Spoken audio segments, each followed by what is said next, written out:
Holders themselves had understood and acted upon the need to organize and network up to the regional, the continental, and the global level. In Africa, farmers' organizations organized to make input into CADEP when it was being formulated. It was the exercise around which the regional networks came together, from which PAFO would subsequently emerge. And this document, published in 2004, in which the farmers' organizations gave their vision and recommendations on what a CADEP should look like, is still a very valid document and merits rereading. Smallholders globally were rediscovered in the aftermath of the 2008 crisis. But initially, the dominant vision had to do with how many there were of them and how vulnerable they were, rather than their important contribution to food production and security. The World Development Report in 2008 adhered to the modernization paradigm that Yan Dao has recalled to us. The Common Framework for Action, published by the United Nations Secretary General's High-Level Task Force on Global Food and Nutrition Security in the same year, 2008, was less rigid in its outlook, but still considered that most production would come from larger farms. In passing, let me pay tribute to the EU policy framework for food security, again in the aftermath of the food price crisis, published in 2010, which in my view was beyond any doubt the best public policy to come out of the food price crisis, attentive to smallholder realities, respectful of human rights framework. We know that this policy framework is about to be redefined, revised, and civil society organizations are very interested in working with the Commission to make sure that the new version keeps on board all of the excellent qualities of the 2010 version. The international community as a whole, of course, had to react to the food price crisis, and it had three options on its on the table. The high-level task force was looking for better coordination, which of course is always important, but a purely administrative measure, not involving member states in any way. The G8 Global Partnership was calling for more investment in agriculture. Again, important, but with no attention to what kind of investment in what kind of agriculture. The only proposal that was looking to find policy responses to what were clearly not simply technical or financial issues was the proposal to reform the existing but dormant UN Committee on World Food Security to make it an authoritative and effective world forum for food security. This was, surprisingly enough, the option that won out in the end, thanks also to support from smallholder organizations, the Food Sovereignty Movement, and others, including the European Union. And the reform took place during 2009. It was an exceptionally inclusive process. Smallholder organizations and other actors were involved in helping to define the characteristics of the reformed committee. I've put some of the most important ones up here on this slide. It is recognized as being the foremost inclusive global forum promoting policy convergence and coherence, human rights-based, civil society actors with those most affected by food insecurity, so smallholder producers and others, are full participants in the debate and in the year-round process and are entitled to form their autonomous mechanism to interact with the intergovernmental process. There is inclusive and transparent decision-making by governments, unlike in the multi-stakeholder platforms that are currently all of the rage, in which all actors are welcomed into the room on the same footing, disregarding roles, responsibilities, interests, power imbalances, with the result that powerful economic actors often lead the way and government policy space is annulled.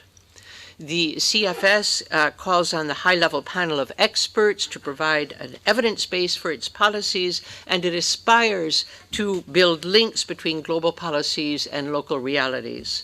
So in this favorable context, we've seen since 2010 the emergence of what you could call a smallholder narrative incorporating testimony that smallholders themselves bring into the room. This slide is actually a real-life photograph of a moment of the debate that took place on investing in smallholder agriculture.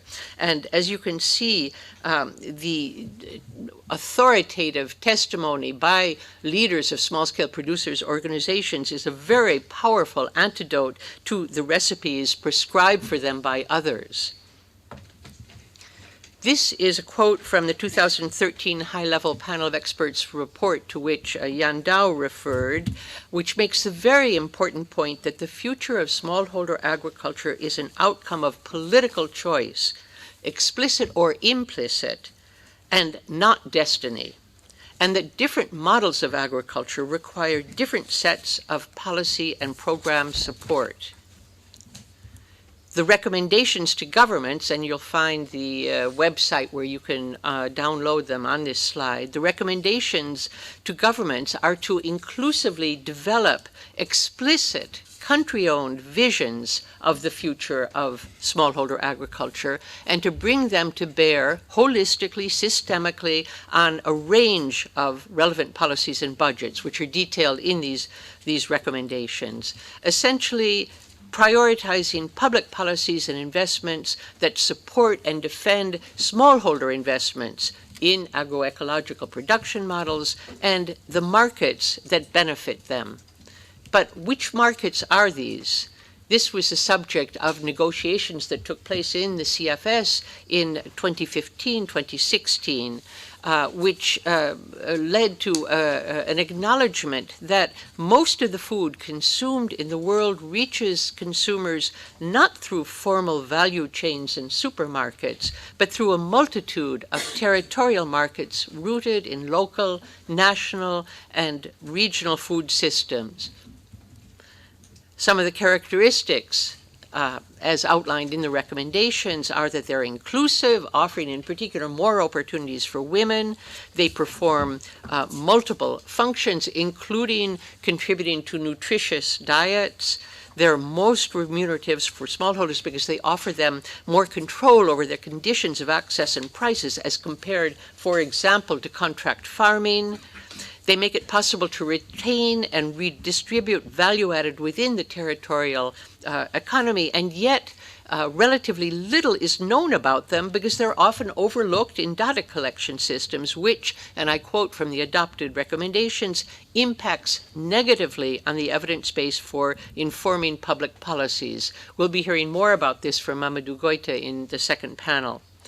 A third set of CFS recommendations, very important for smallholders, regards livestock and pastoralism, which is an often neglected sector of the smallholder constituency. And these recommendations legitimate the contribution that they make to the sustainable use of ecosystems and to food security and nutrition. So in short, the reform of food security in Kenya is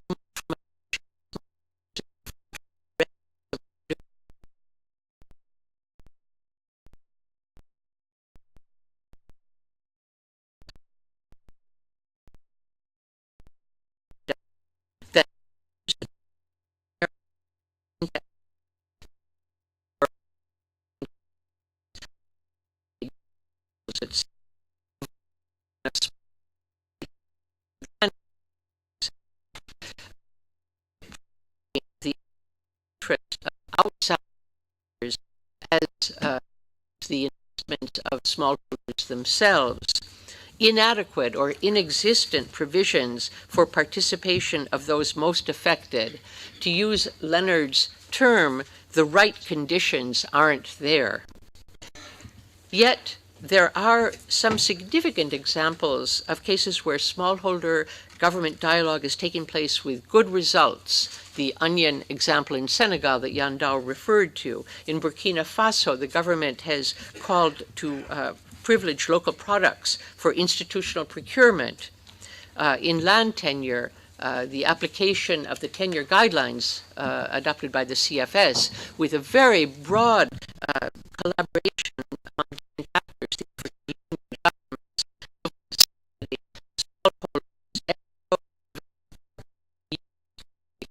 supporting this effort. At the regional level, we can cite just one example, ECOWAS, and its interaction with ROPA and other civil society networks in West Africa on important issues like mechanisms for financing smallholder agriculture, drawing on the CFS recommendations and on the very cogent studies and proposals made by the smallholder organizations themselves. At the global level, the assessment of the smallholder recommendations is underlining once again the importance of policy coherence across global forums. The Committee on the Elimination of Discrimination Against Women adopted in 2016 important recommendations on the rights of rural women. We saw at the end of last year in the General Assembly the adoption of the UN Declaration on Peasants' Rights. FAO technical committees, like the Committee on Fisheries, are working on important issues like voluntary guidelines on artisanal fisheries. The International Treaty on Plant Genetic Resources for Food and Agriculture has the important dossier of farmers' rights to seeds on its table. The UN Decade for Family Farming that we'll be hearing more about from Roberto Ridolfi.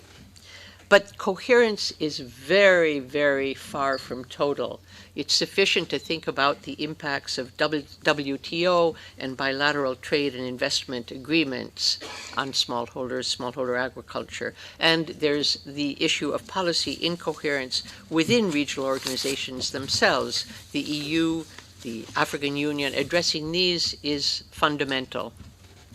And finally, the SDGs. It is becoming increasingly clear that we are not on target to meet them. We need to change direction. More of the same is not enough. In fact, it is counterproductive. With regard to SDG 2, to be slightly provocative, we have a choice between listening to smallholders in intergovernmental forums, as in the Committee on World Food Security, or going for promises of financial contributions by World Economic Forum corporations, obviously on their terms. What else would they try for? There's a strong feeling on the part of civil society organizations who are deeply interested in food security, food sovereignty, democratic governance, that multilateralism and public policy space is in danger today. And we feel that it has never been as important as it is today to defend smallholder participation on the same kind of terms as we find in the Committee on World Food Security. And let's recall that this was not a gift by anything. The CFS is a situation that smallholder organizations fought for and are fighting to defend, and we count on the EU, the African Union, to contribute to this, because it is by far the most effective way of bringing about the right conditions for smallholder agriculture, with special attention to those most affected, and decision-making and responsibility and accountability of governments safeguarded. The Africa-EU partnership is an excellent terrain on which to build the process and the substance of listening to smallholders, and civil society organizations are only too happy to work with the regional authorities on this important task. Thank you. Thank you.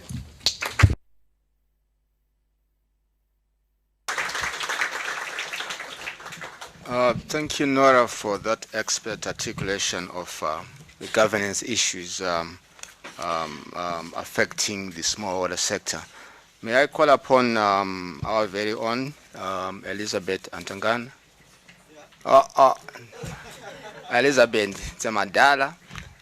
We have this interesting thing in PAFO where the first woman president of PAFO went by the name Elizabeth, and the current one is also going by the same name.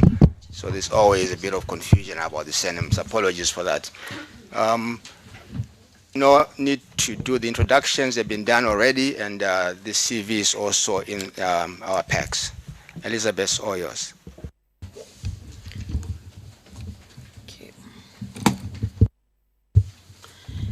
Yeah, thank you very much, Sunga. Sitting here with a voice of over 70 national farmers organization representing 80 million smallholder farmers from 49 countries and the 5 regional farmers organizations in one continental platform, the Pan-Africa Farmers Organization, really gives me a big shoe to speak about the challenges faced by farmers and farmers organizations in Africa, and especially focusing on the issues of youth who are currently constituting over 60% of the continent's population. And out of this, we understand that 41% is less than the age of 15 years. And by 2030, the population, the contribution of Africa's youth population to the global population will be more than 42%. I want to take this opportunity to recognize my fellow colleagues in the House from the Pan-Africa Farmers Organization member networks. I think you can stand up for recognition or just wave to the audience. Because these are the people that are making things happen at the continent. Farmers and representatives of farmers in the House. You can just wave to them. Okay.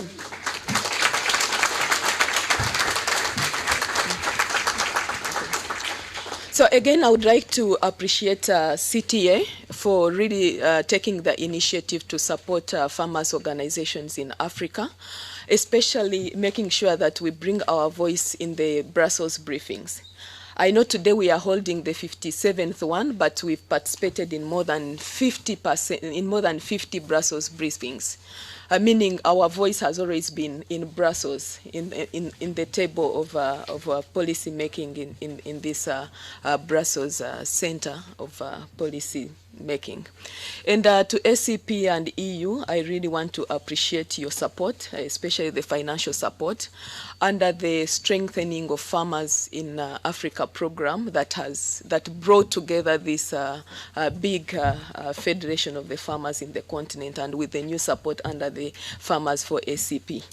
So thank you so much, and please continue giving us the support.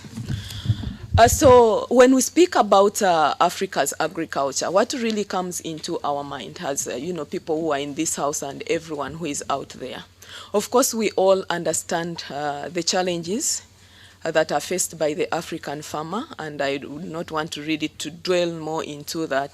But looking at Africa's agriculture, we all understand that it is the backbone of Africa, and more than 70% of the population are employed in this sector. But it is characterized by high labor intensity because of low levels of mechanization. We have poor production technologies. Farmers are still using uncertified seed. We have less fertilizer usage in some instances. We have less than 2 kilogram usage per hectare in most of our countries. We are still dependent on nature. Most of our farmers are still depending on rain-fed agriculture. We have limited research, and in most cases where this research is done, it is always shelved and doesn't reach the farmers. The extension is alarming. In some countries, we have a ratio of 1 extension worker to 1,800 households. The low levels of variation, the poor post-harvest management and storage facilities, the unstructured markets that are highly volatile, with, of course, different prices. The weak regulatory environment that has already been alluded to by most of the speakers. The sector is mainly characterized by the elderly, who own, of course, the land in Africa. We are aware that the youth in Africa don't own land, and so much of the land is owned by this aging population.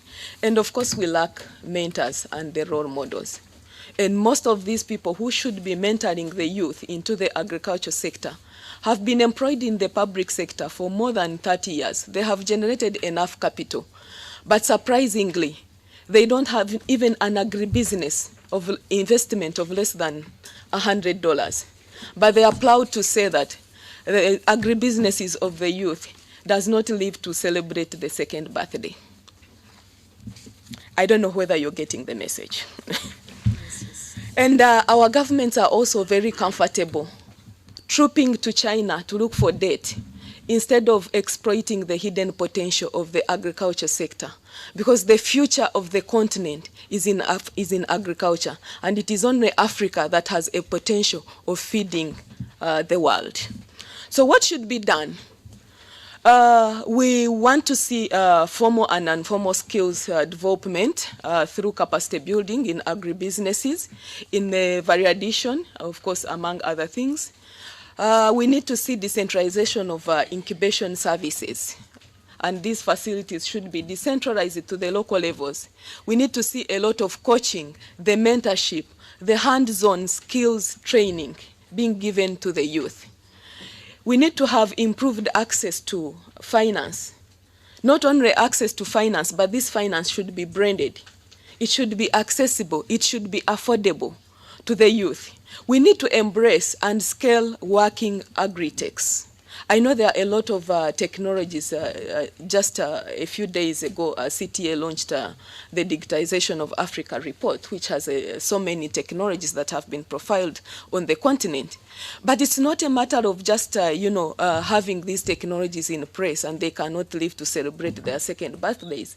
We need to see how to scale up some of these working models and scale them to be able to, to promote the agriculture sector on the continent. We need to have these youth organized into farmers' organizations and cooperatives.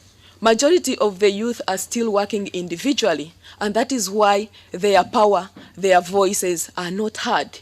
But we need to see how to closely work together, make sure most of these youth are organized into farmers' organizations, into cooperatives, so that they can have a strong voice to influence policy and investments with the different actors in the agriculture sector. And so what are we doing as the Pan-Africa Farmers Organization? Of course, through our member organizations, the Eastern Africa Farmers Federation, PROPAC from Central Africa, ROPA, and SACAO. We also have a North African one, UMAGRI, but of course it has not been supported under this arrangement because it is not an AU. It is not an EU ACP regional farm organization. So in terms of what we've done as a continental farm organization, our focus has been on leadership and making sure that we leverage the ground and level it to make sure that it offers opportunities to everyone democratically. And it's the reason we have the first youth and female president speaking to you. We have also, in terms of employment at regional farmers organizations, our secretariat has youthful employees who interact and prepare farmer leaders to engage in policy, in advocacy, in investments, in partnership decision makings, and all these have transferred a lot of knowledge and experience to the young generation. We have also, through, of course, our partners like CTA and with the support of EU funds and ACP funds, we've organized exposure and exchanges of course, with most of these partners to expose our youth to some of these working models, of course, abroad and regionally, to both the private sector and the development sectors as one way of, capacity building. We have also working established regional platforms for youth entrepreneurs to facilitate business-to-business interaction and advocacy. And we know SACAO, PROPAC, and ROPA has really performed very well in having these platforms up and running. In terms of providing skills to our young farmers, we have focused on developing the different value chains. And ROPA, our West African organization, has done this pretty well in Mali, in the area of fisheries, and Benin in cashew nut sector. And through digitalization initiatives like e-granary in the Eastern Africa, we have built an ecosystem of partners that provide supply contracts, affordable credit and insurance, mechanization services and extension. The system aggregates the farmers to markets and it offers bundled services. On this system, we have been able to reach 40% of our youth out of the over 200,000 smallholder farmers that the system is servicing. And through direct business training, mentorship and partnerships, again through the Eastern Africa Farmers Federation, with support from IFAD, we've been able to mobilize more than 8,000 youth. We've profiled them, we've profiled and packaged existing opportunities within the region in East Africa, and we've made different contacts. We have also worked with experts to train them to develop business-ready plans, and we are linking them to potential investors in Kenya, Rwanda, and Tanzania, and we are also using mentors to make sure that they get better business skills so that you know, they can be able to pitch to potential investors. And so, coming to an end, what are the key messages that I need to put across? We have to invest in young people and systems if we are to have sustainable food systems. We need to understand that the youth don't need handouts. That talk is history. We no longer need handouts. We need to be handheld to contribute to sustainable food systems. And lastly, agriculture is the future of Africa. We need actions to match the transformation and the future that we want. I thank you for your kind attention.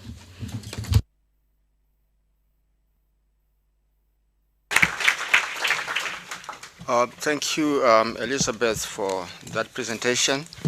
May I now have the honor to introduce Mr. Roberto Ridolfi. You will see the bio in the pack, but as he goes to set up his presentation, let me just read through quickly. He's the Assistant Director General for Program Support and Technical Cooperation at FAO. Currently holds that position, but has been before an advisor to the Deputy Director General Program of Strategy Financing Development, which he held 2018. And before that, he's also worked with the European Commission. Many of us who know him from his previous roles in the European Commission. Mr. Rodolphe, without further ado, may I invite you to make your presentation? Thank you.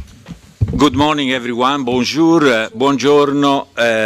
Sorry for being late, but I read the summary in real time of what my friends and colleagues have said here, which is largely coincident with what FAO, by launching the Decade of Family Farming, did in May, last May in Rome. I'm very happy to be here in Brussels to see so many friendly friends, and I would like to thank the colleagues of FAO in Brussels for being with me here. But I was late because there are a lot of meetings that we need to do in these days in Brussels in order to get the ball rolling for agriculture and agribusiness related to the food system to become the cornerstone of Leonard is the new partnership minister, commissioner from Finland. I hope that we have to support Leonard meets here because he's our, is our white knight in getting the commissioner, the new commissioner from Finland, to understand that family farming is indispensable for sustainability in 2030. I will start from this small. I would like to thank my colleagues of FAO that have prepared a beautiful presentation, but as I usually do, I will deviate from it. You will forgive me, but the most important point that we say in many international fora is who is the economic actor in the planet more closely linked to the planet, to the land, to the water, to the forests, to the rivers, to the fisheries in the fish in the sea, than the family farmer or the family fisherman or the family livestock holders. Nobody.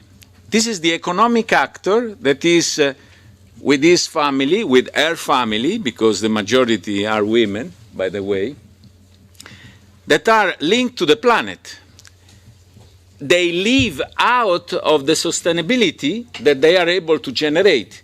Because if they generate unsustainability around themselves, they will suffer from that in the farm. It's not like us generating insustainability 2,000 kilometers away from where we live. They live where they work, where they have to maintain the sustainability of their ecosystem in order to survive. So, the argument goes like this. Family farmers, and I repeat, fishermen, forestry, etc., etc., etc., are those, the guardian of sustainability in a way. I wouldn't trust a big multinational to spearhead sustainability. Of course, they will do, and I come to that in a second, in the food system, is indispensable that consumers tell distributors who tell companies of food system who tell farmers that they want sustainability, right? You see this kind. Consumers, especially in mature market, they will ask for that. But at the end of the day, it's the farmer, I repeat, fisherman, etc., that is holding the fortress of doing it. And I like the intervention that was said. Europe is a continent of family farmers. My grandfather was a farmer. I think that and this is linked to traditions, culture. And culture is linked to education, and education is linked to lifestyle. And lifestyle goes back to the environment. You see how close we are in talking about these heroes, family farmers, into the sustainability. I believe in that. I think the European Union has always believed in that. And the FIO is spearheading this kind of message. You must remember last year there was a big symposium on agroecology. You remember that. CTA has contributed to the research. Technology and innovation is fundamental because the youth will never go to do family farming without.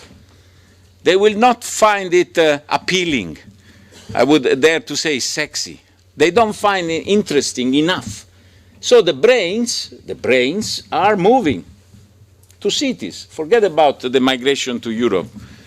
This is a fake news. Think about the migration to the cities, which impoverish the countryside of brain, impoverish of ideas, impoverish of enthusiasm. So the decade of family farming goes back to that fundamental assumption. Do we need or not the youth to be in the countryside? The youth motivated. And motivated by what? What is motivating the majority of us here is a good life. Living good, living well. And that is where I think the decade of family farming has to do this connection between lifestyle, perspective of a better future, sustainability, and a fair economic job, which is farming. Let's not look at farming as a damnation, fighting against drought, fighting against climate change, fighting against land tenure, fighting against pests, fighting against a new kind of diseases, transboundary in animal boundary or in farming. Let's think at farming like a gentleman in Bordeaux region producing red wine and selling it at $25 a bottle. That is also farming, isn't it? So let's have a positive attitude to that. And of course, we need economies of scale. We need to link up to the market. I think you said it all. I get the interventions from previous speakers. You get the innovation to plug in, which is probably the most fundamental aspect. because innovation triggers the young people triggers energy, enthusiasm, and investments. So the family farming decade gives us this opportunity. By the way, we have launched the decade, it was declared in New York, launched in Rome in May, and then regionals. Caribbeans and Latin America, they've done it 2 weeks ago in Santo Domingo, I think. We need to do it in Africa. And I'm personally very, very willing to come and do the thing. We need to do it in the Pacific. We need to do it in North America. We need to do it in Europe. A launch for the family farmers in Europe. And this is basically up to farmers of organizations to promote and launch. And of course, the organization, CTA, the EU, the FIO, the big universities, we are all involved in the elaboration, but the engine is the farmer themselves. And the farmers are organized by farmers' organizations. Yeah, that's what I said. We did that in Dominican Republic in August. I hope we can do launches in other regions as soon as possible. Now, what we have, the Committee on Food Security will convene next month, 1 week in Rome, around the World Food Day, and it will be a big day. You know, we have a new Director General in FIO, is an acute professor of innovation and technology applied to agriculture. So I think this is a good news. I'm sure and certain it will give a push to the agenda of innovation and youth. And this is good news again.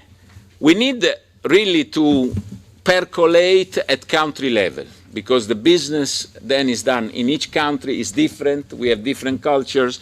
We have different attitude. But we have some tools. You see here a list, the voluntary guidelines to support the progressive realization of the right to adequate food. The right to adequate food is a universal human right, inserted in the Declaration of Human Rights. Can we all say confidently that this is guaranteed everywhere? I'm sure in a number of cheap, trash, fast food in our town in Europe, this is not guaranteed. That's not good food. But voluntary guidelines on responsible governance of tenure of land, fisheries and forest. The EU was a big supporter, together with Switzerland, Netherlands, France, Italy, of the work on that. For me, this is the first building block of what we can call SDG compliance. SDG is complicated matter. You know how many SDGs? 17. You know how many targets? 169. You know how many indicators? No, you don't, because the number is variable. You know, it's 241, but could be 242. We don't know yet. We are still defining them. The science is complicated. You know, one of the indicators is called sustainable agriculture. Can anybody here explain me what it is? No, nobody can. Because if FIO cannot do it, nobody can do it. I am sure and certain. What I mean is that the science behind sustainability is complex. It's up to us. In FIO, we are trying very hard. The CTA, I call upon you. The EU, I call upon you. It's up to us to transform this scientific complexity of sustainability in practical business tools that farmers can use it without clogging into unnecessary complication.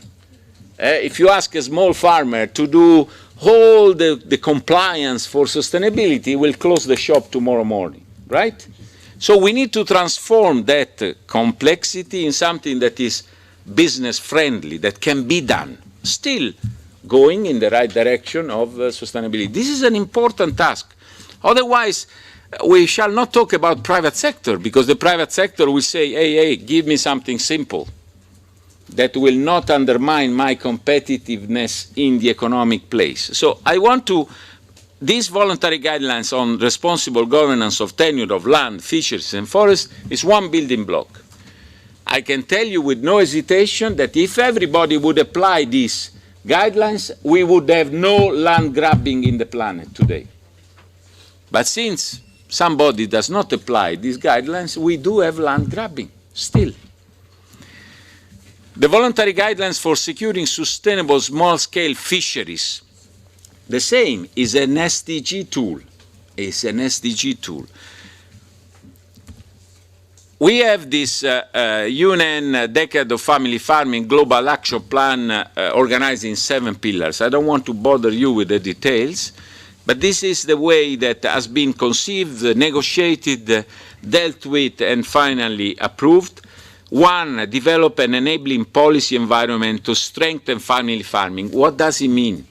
Access to finance and access to innovation.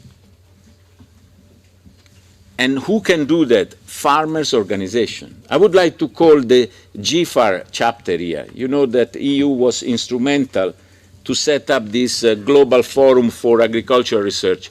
It's not a forum to elaborate research. That is a forum for partnership, a forum for extension services at global scale. Number 2, support youth and ensure the generational sustainability of family farming. We say that. I think, Michael, you said in your intervention, Leonard as well, Madam Elizabeth, the young people, they need to be attracted by that. Otherwise, they become lawyers and they go to London or to New York. And they earn in one day what they would have earned in 3 years in their place. Now, I'm not saying that you shouldn't go to London or New York, but the fact that there are tools today, for example, e-commerce, wouldn't you agree with me that e-commerce can shorten that value chain passages that today are so penalizing the farmers in the price, in the value of what they do? E-commerce, I produce what that market wants, and my thing goes shipped to that place. Okay, we have to consider the carbon footprint of that, but I think it's a good approach to see higher value at the farming gate. So youth will look into that, I'm sure. 3, gender. There was a slide where we see that, more than 50% of these smallholder farmers are women. And my experience in many countries, I lived 20 years outside Brussels. I am a Brussels bureaucrat. Now I am a Rome bureaucrat, but I lived all my life outside. And I can tell you that the experience of women in cooperative, the experience of women in sharing and in consolidating is much stronger than the one of men, with all excuse to the boys present in the room. Pillar 4, family farmers organizations. We say that. We have to strengthen. So I hope that GFAR can start now quick and take back the reign of this kind of work. Pillar 5, improve the socioeconomic inclusion, resilience, and well-being of family farmers. Pillar 5 is not simple. It's complicated. Because what does it mean? Shall we give subsidies? You know, we have some experiences, for example, in some very poor provinces and counties in China, where they actually give cash. They give cash. Safety net, what we call safety net, in areas where boosting production is impossible or access to market is extremely difficult. Safety nets.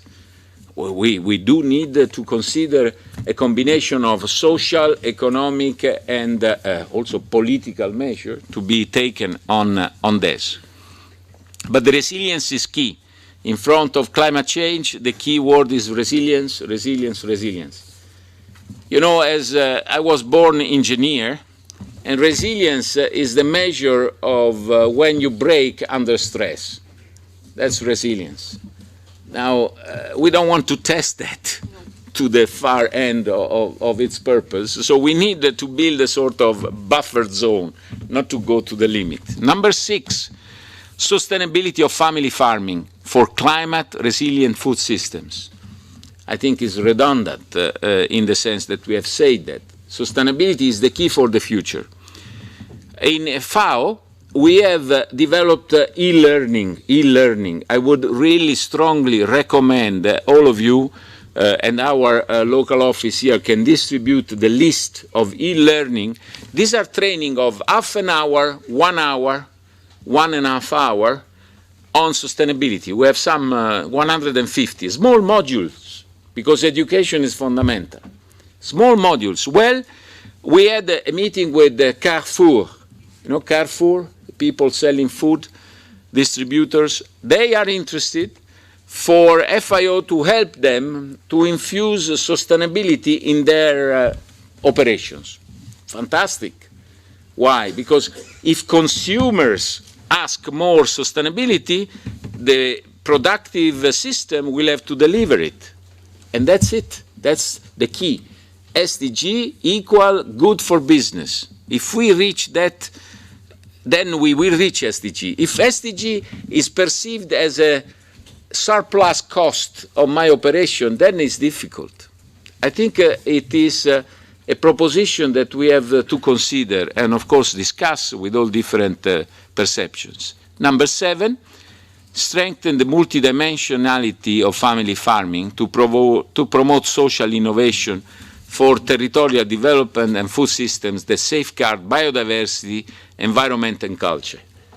When we look at the GIAS is the sort of landmarks that are protected because of their, it's a mix of culture, aesthetic, and lifestyle that makes the beautiful places in the world as beautiful as they are. There are many, many different places in Latin America, Africa, China, Japan, Europe, North America that are classified as GIAS, a sort of heritage for humanity in terms of agricultural making. Well, that is the place where agroecology is more possible. That is the place where sustainability is more possible. But if money, if investments doesn't go in those places, they will soon disappear. They will be crushed in the system. I go to the conclusion, and I will conclude here with the prospects for the smallholder family farmers. I want to be honest with you, from our socioeconomic analysis, the prospects are not so good. So we have to improve the prospects. They do have a key role in diets. We don't talk anymore of healthy food. We talk of healthy diets, and healthy diets have to do with a lifestyle. We talk about the creation and promotion of new markets tailored to family farmers' needs. How about e-commerce? Can we play with e-commerce there? I think so. I know of experiences of urban farming in Milan, very, very successful. Small scale, but highly specialized. And of course, you need technology. By the way, family farming is not always small. We must say that we have big family farming in the US, in the Netherlands, in France, in Germany, in Italy. But in this case, the smallholder farming farmers, who are the majority, are the subject of our interest. Strengthening the capacity of family farmers organization, which is one of the pillars. Dialogue with different private sector is essential because in the value chain, private sector could be Amazon, or Alibaba operating the e-commerce. Why? Because they have to plug into that kind of sustainability that we are talking about. It's crucial to empower family farmers, particularly women, youth, and their organization. Now, empowering is a difficult business. Leonard Mitzi knows that the most difficult thing is good governance in farmers' organizations. I want to be honest with you. Good governance means proper keeping of accounts, proper keeping of rules, proper allowing everybody to exert their rights and duties. And this is the most difficult part, because these are highly decentralized entities. Last, SMEs. SMEs in the value chain. When you think to a country and you look at any mature country economic situation, you see an ecosystem of different actors of different size. You have the micro, you have the small, you have the medium, and you have the big. The ecosystem must be filled by different size of business players in the economic space. Then you create an economy which is mature. An economy only based on micro enterprises will be very short to run. So SMEs, in this sense, are the immediate partner of smallholders, family farmers, and they have to work together within the chapter of sustainability. Thank you very much. I hope that you were interested to my speech, and I am available to your questions.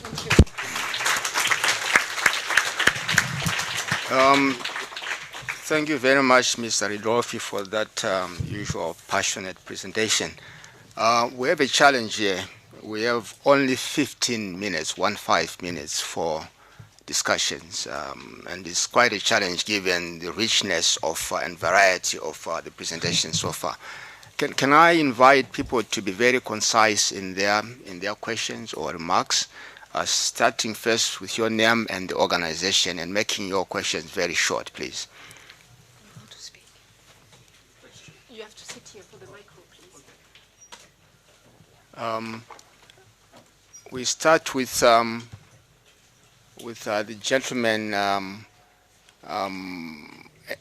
nearest to me of the two. And I'll select 4 before you respond.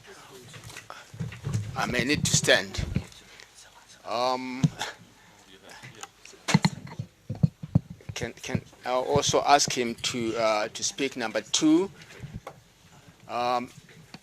Number 3 will be, which country is that? Private sector. The private sector. And then number 4 would be Marek. Let's see how far we go with these 4. Very short and sweet. Thanks.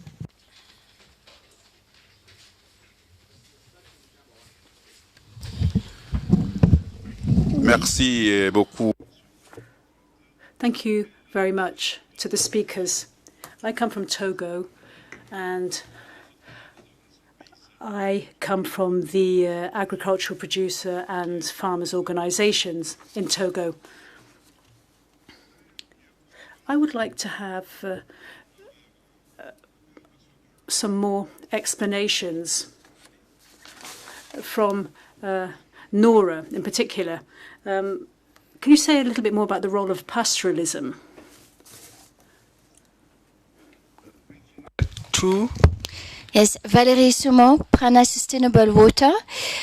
We have a tool that is correlating the trade finance. So, for example, for commodities who are traded today, but for deliveries in 1, 2, 3, 5 years ahead of production, with the infrastructure finance for the what we call the biorefinery, so wastewater transformation plants, providing fertilizers that are much more cheaper than the classical mineral fertilizers, biogas, clean water, etc. And I'm just wondering if the European Commission is providing a policy or a tool for correlating also massively the trade finance with the infrastructure finance for agriculture mainly. Thank you. Yes.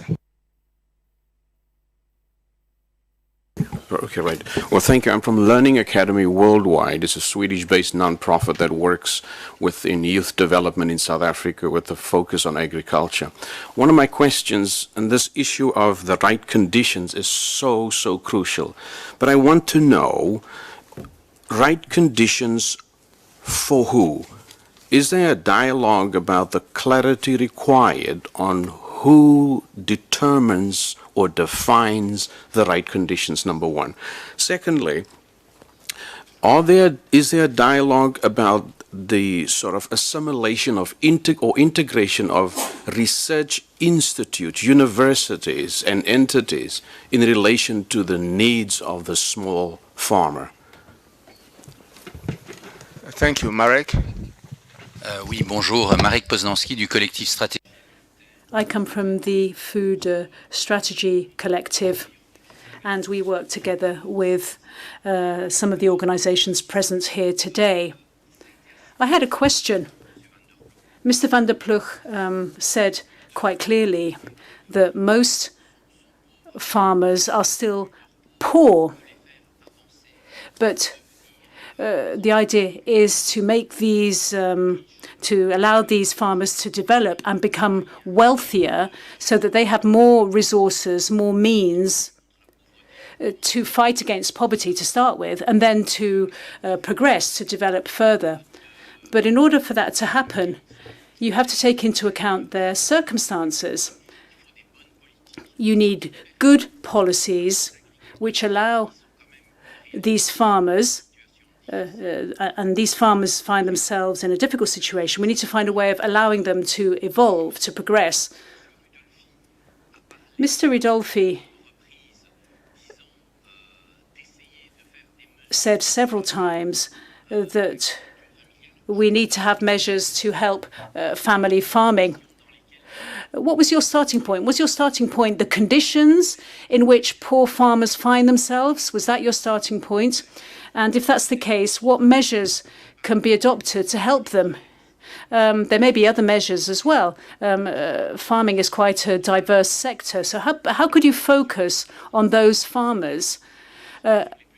And some of the solutions you came forward didn't seem to be entirely well tailored to the situation.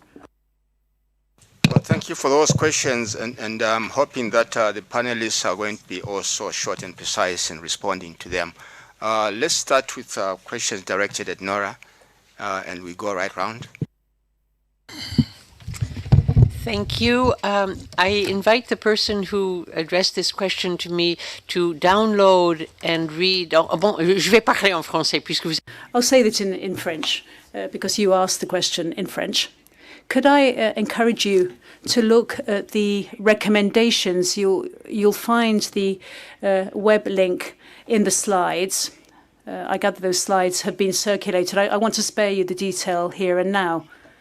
But as I said, pastoralism and pastoral systems, pastoralists are often forgotten.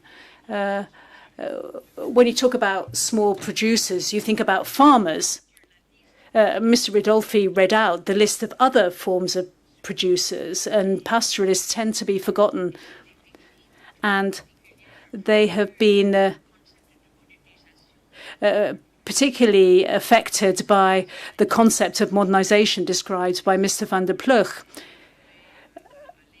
I mean, we said that the smallholders are destined to fail, but that applies even more to pastoralists.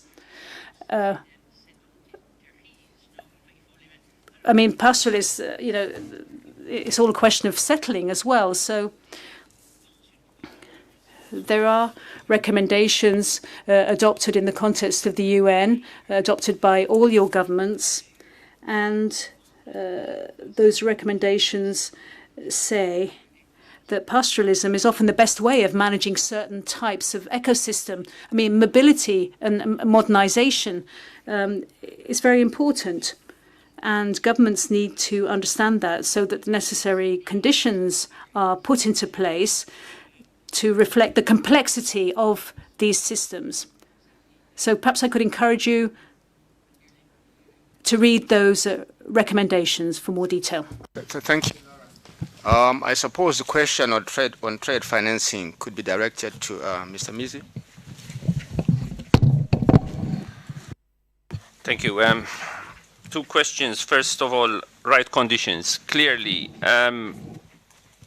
what we are trying to do with the support to farmers' organizations, even Nora mentioned the EU-Africa platform, is to create and embed in the continental free trade area a real platform of multi-stakeholders to actually engage in policy making.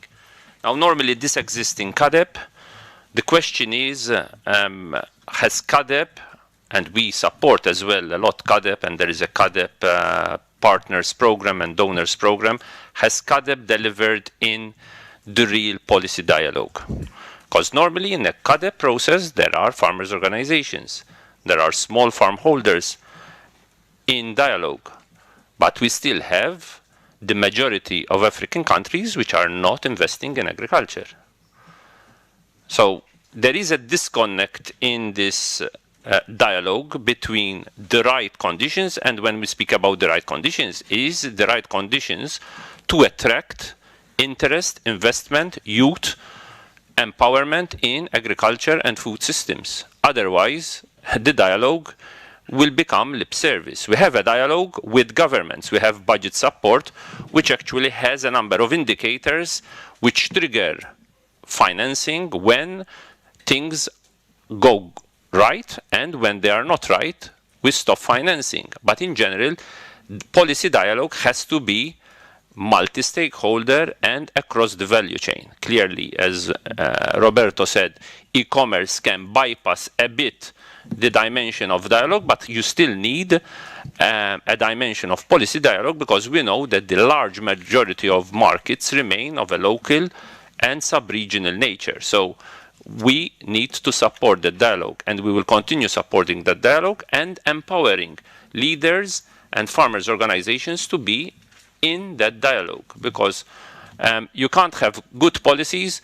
The ideas are there. We can track a lot of ideas out there on what's working, what's not, between agroecology, agroforestry, research.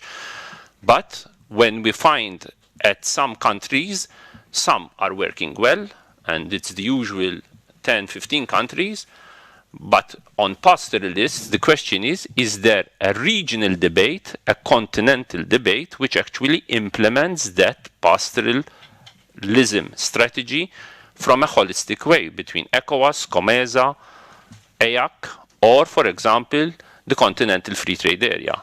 Because pastoralists move, there are big challenges which are cross-border, which require cross-border solutions, not just country solutions. On trade finance and infrastructure, clearly, beyond the external investment plan that we are working on and we are rolling out, and the framework conditions, as you know, 3 pillars, including the discussions around the right framework conditions and technical assistance, clearly a priority is to create that infrastructure, both soft and hard infrastructure, at country level and at regional level. And what I will invite the person who has asked the question is to contact our delegations at country level, because it's there where the infrastructure package is created. What we do in headquarters is to try as much as possible, where budget support is, to trigger, to nudge the governments where things are not working well in terms of either hard infrastructure or soft infrastructure.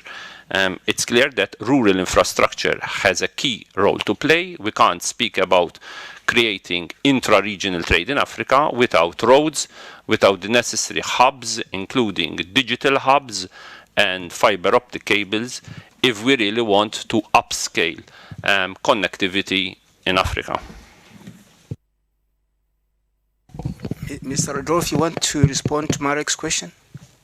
Yes, thank you. No, in fact, I didn't propose any measure. For me, we have to work. Your question, if I'm not wrong, is what could be the measures to support poor family farmers? And I have to add the poor family fishermen and foresters and so forth. Four pillars for this in our experience. First of all, education, so training, education. Secondly, inputs and innovative inputs, which is not only seeds and fertilizer, but is much more than that. Is technological inputs, is innovative approaches to commerce, 3, finance, access to finance, access to the right finance, because there is the wrong finance and the right finance. Quickly, wrong finance is the one asking you guarantees and charging you a lot of money for the money they give you, right? This is impossible finance. Let's not say right or wrong. Let's say possible or impossible. Poor farmer with no collateral, he has in front of him or her a question, possible or impossible? And very, very often is impossible. So there are countries where the land lease can be used as a collateral for loans. Fantastic. This is policy. This is government. There are countries where the lease of the land cannot be used as a collateral. Policy, governments. And last, access to markets. I only propose e-commerce because it's striking me how there are experiences that are working on that. But it's not the only solution, by the way.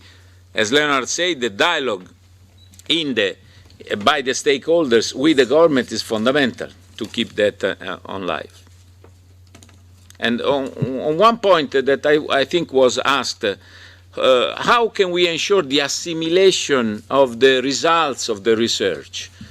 Well, I've been in the Fund Council of the CGIAR for so many years, and a number of scientists, they detested me when I stopped funding that circuit for the reason that the research is good for a development actor only if it's delivered to the farmer. If he ends up only in a book, in a shelf, it's not good. So we need to reinforce that passage, and I strengthen the concept of GFAR that could do that, in my view. So the assimilation passed through a dissemination. We have an idea of an access to innovation trust fund, which could do exactly that. But we will talk about that another occasion. Thank you. We are really pressed for time. I'll take a couple of questions, yeah, and Elizabeth and the gentleman who has been sort of insisting from the farmers' organization. Then we close, unfortunately.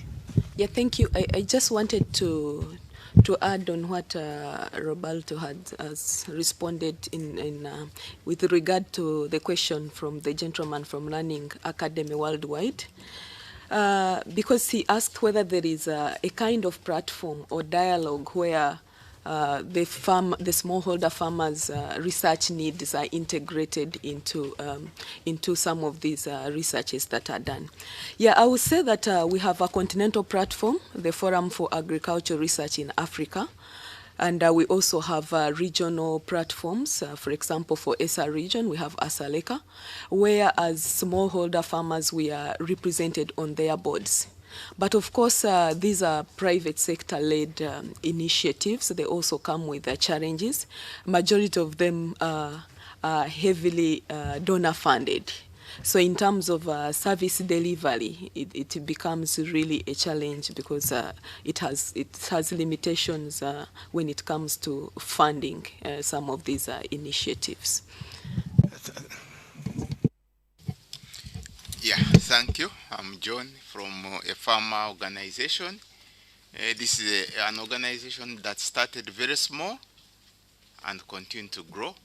We started with a capital of about 500 euros, but now we have grown our turnover to over 3 million euros. The reason was because of certifications. We are fair trade and organic. But now, of recent, EU is changing the standards suddenly. Like for organic, the threshold for chemicals has all of a sudden changed.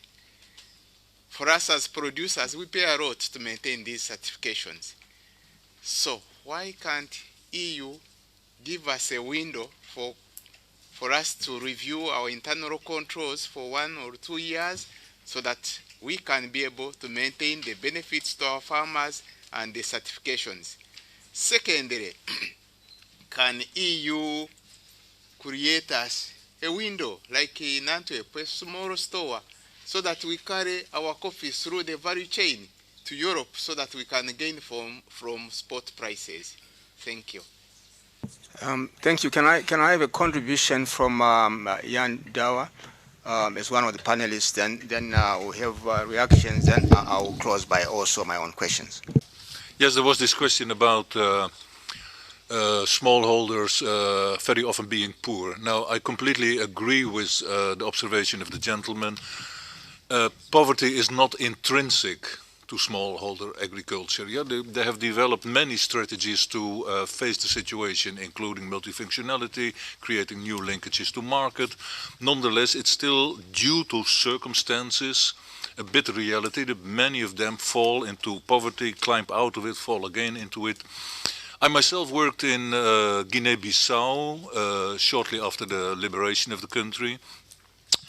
I worked there for several years, and in the south of Guinea-Bissau you have one of the most beautiful agricultural systems in the world. It's rice growing in tropical rice polders, and it's the Balanta people who are the main producers, like in Basse-Casamance, where you have the same system like in Guinea-Conakry.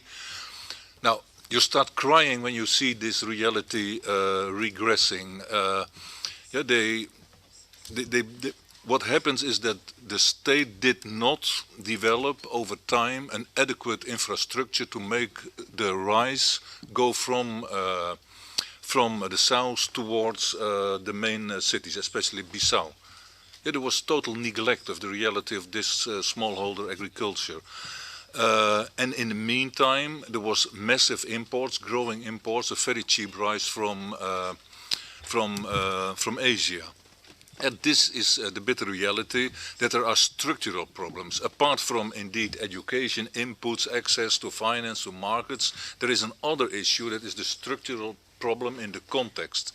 Yeah, and we need the political willingness, the adequate state interventions to correct this. That should be on the agenda. Just, it was rightly observed, as the universities and the research institutes have to redefine their agenda so as to meet better, far better, finally, with the prospects of smallholder producers. Thank you.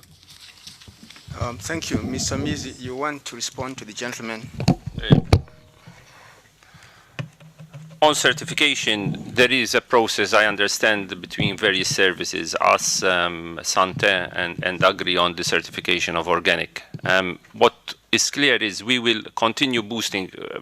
We support a lot COLEA-CP. We have fit for market on certification schemes of horticultural products.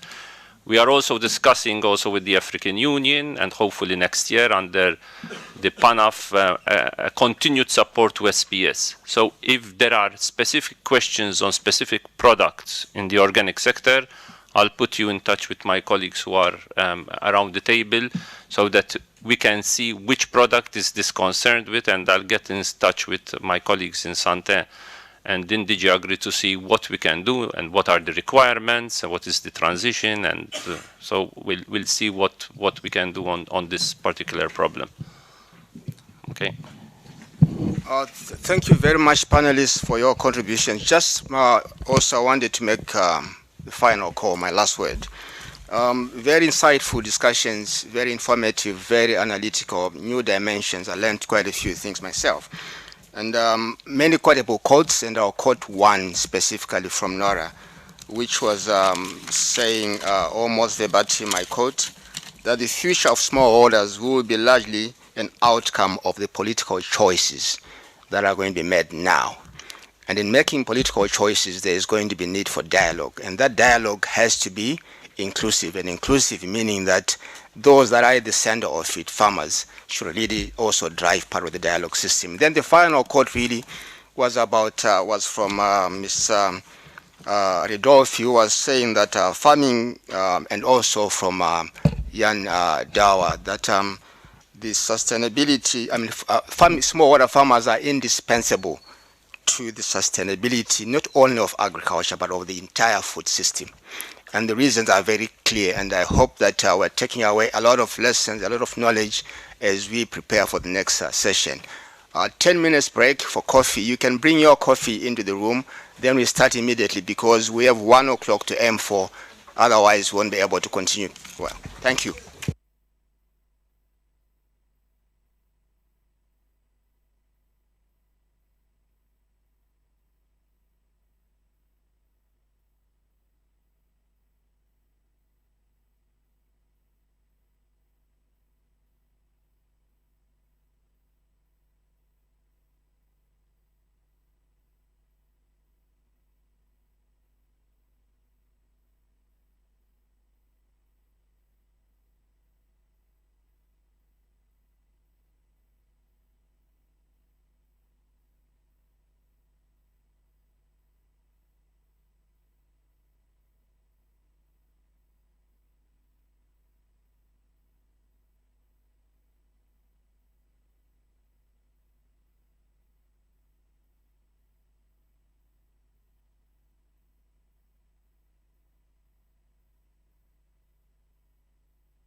Can you have a seat?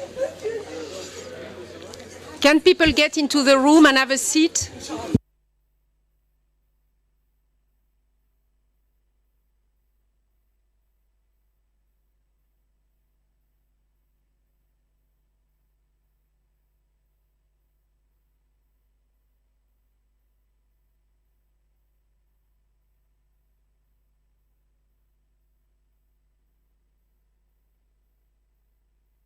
Please, can you have a seat? Michel Lavolée, you sit. Chris Addison, you sit. I'm going to give names. Jorge, you sit.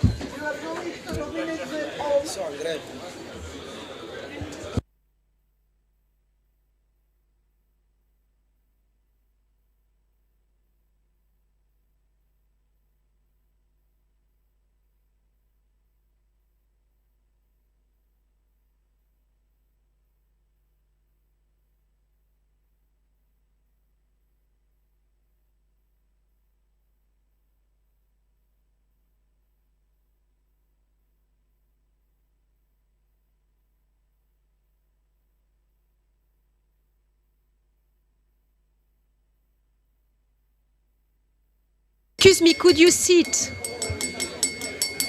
Michel Lavolée, can you sit? I'm going to give names though. Because the problem we have is that we have 4 speakers.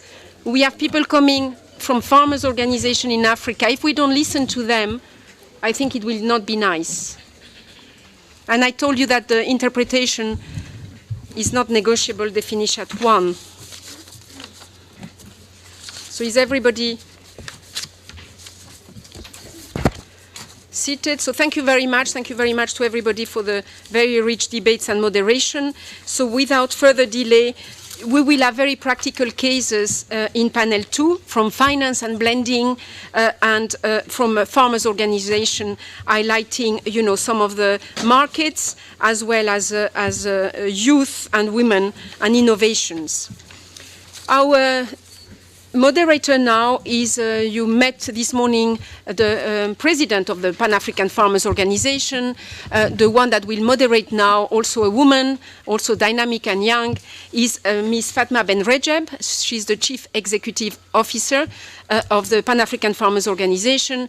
She has extensive experience, not only on the farmers, because she was herself the director of UMAGRI, so the Northern Africa Farmers Organization for many years, but she has also worked on the legal and the trade issues related to farmers, as well as on strong administrative and management parts. So I thank you very much. You have just recently had your General Assembly, where actually you nominated your new president, Elizabeth, but you also have just opened your office in Africa, in Rwanda, so that's where they will be operated from. I thank you very much to you and all the farmers we have around the table and for moderating this session. I'm sure that the speakers will keep to their time, that we can still have some time for questions, including for the remaining ones of the first panel. Thank you, Ms. Ben Rejeb. Merci, Isolina. Merci déjà pour ce partenariat stratégique que nous avons depuis plusieurs années. Merci aux ACP et à l'Union européenne.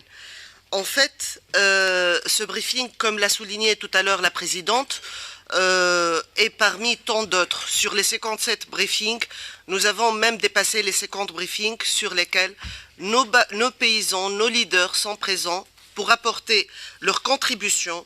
Le CTA nous a énormément soutenus également en matière de plaidoyer et également en matière d'implémentation.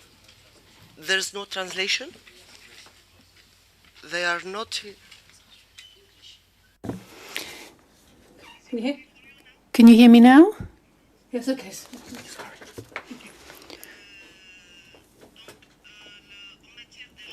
When it comes to advocacy, as I said, but also when it comes to decentralizing this briefing as well. These briefings have been organized, as Mr. Ojo just mentioned. It's good to have the regionalization of these briefings, and we've had 4 African briefings already. We've had proposals from African leaders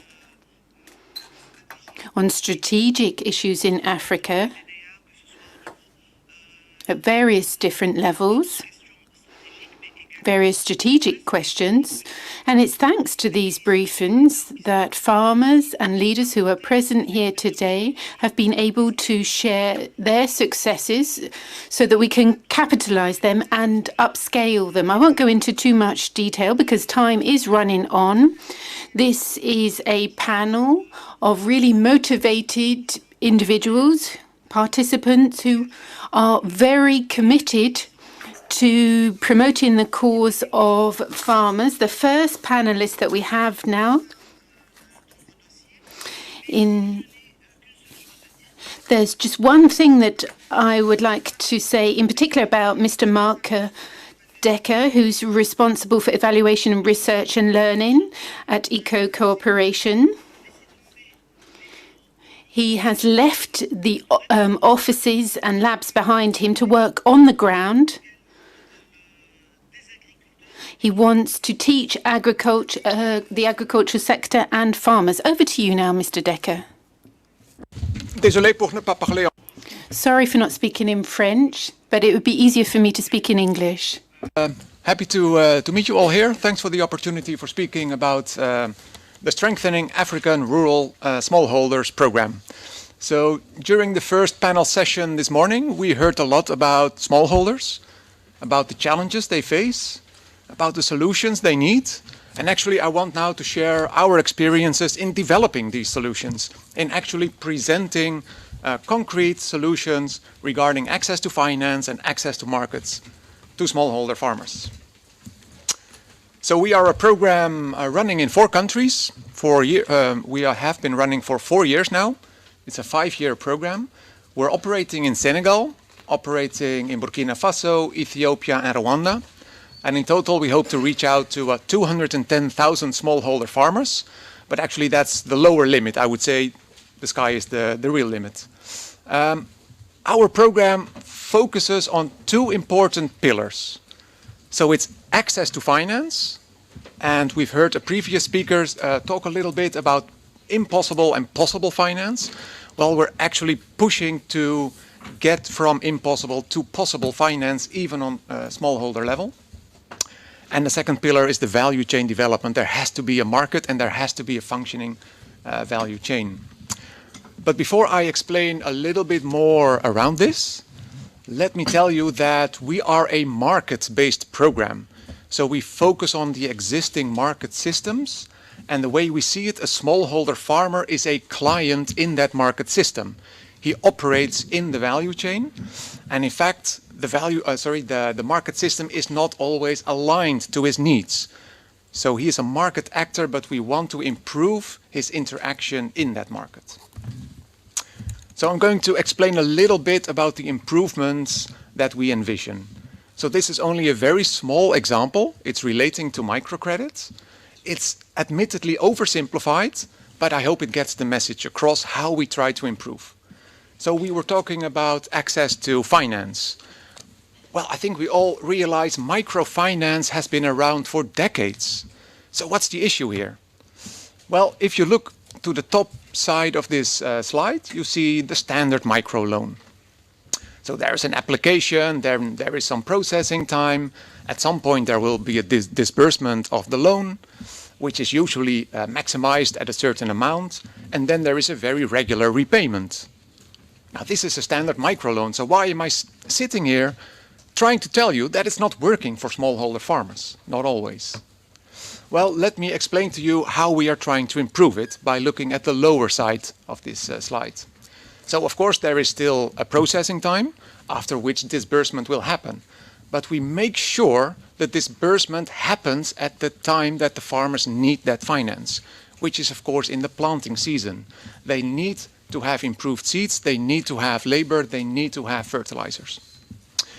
If it's too late, if the money is coming too late and they miss the planting season, the crops will never be good. So we have to be there at the right time. Similarly, how is a farmer repaying his loan if the income is only coming after sale of the crops?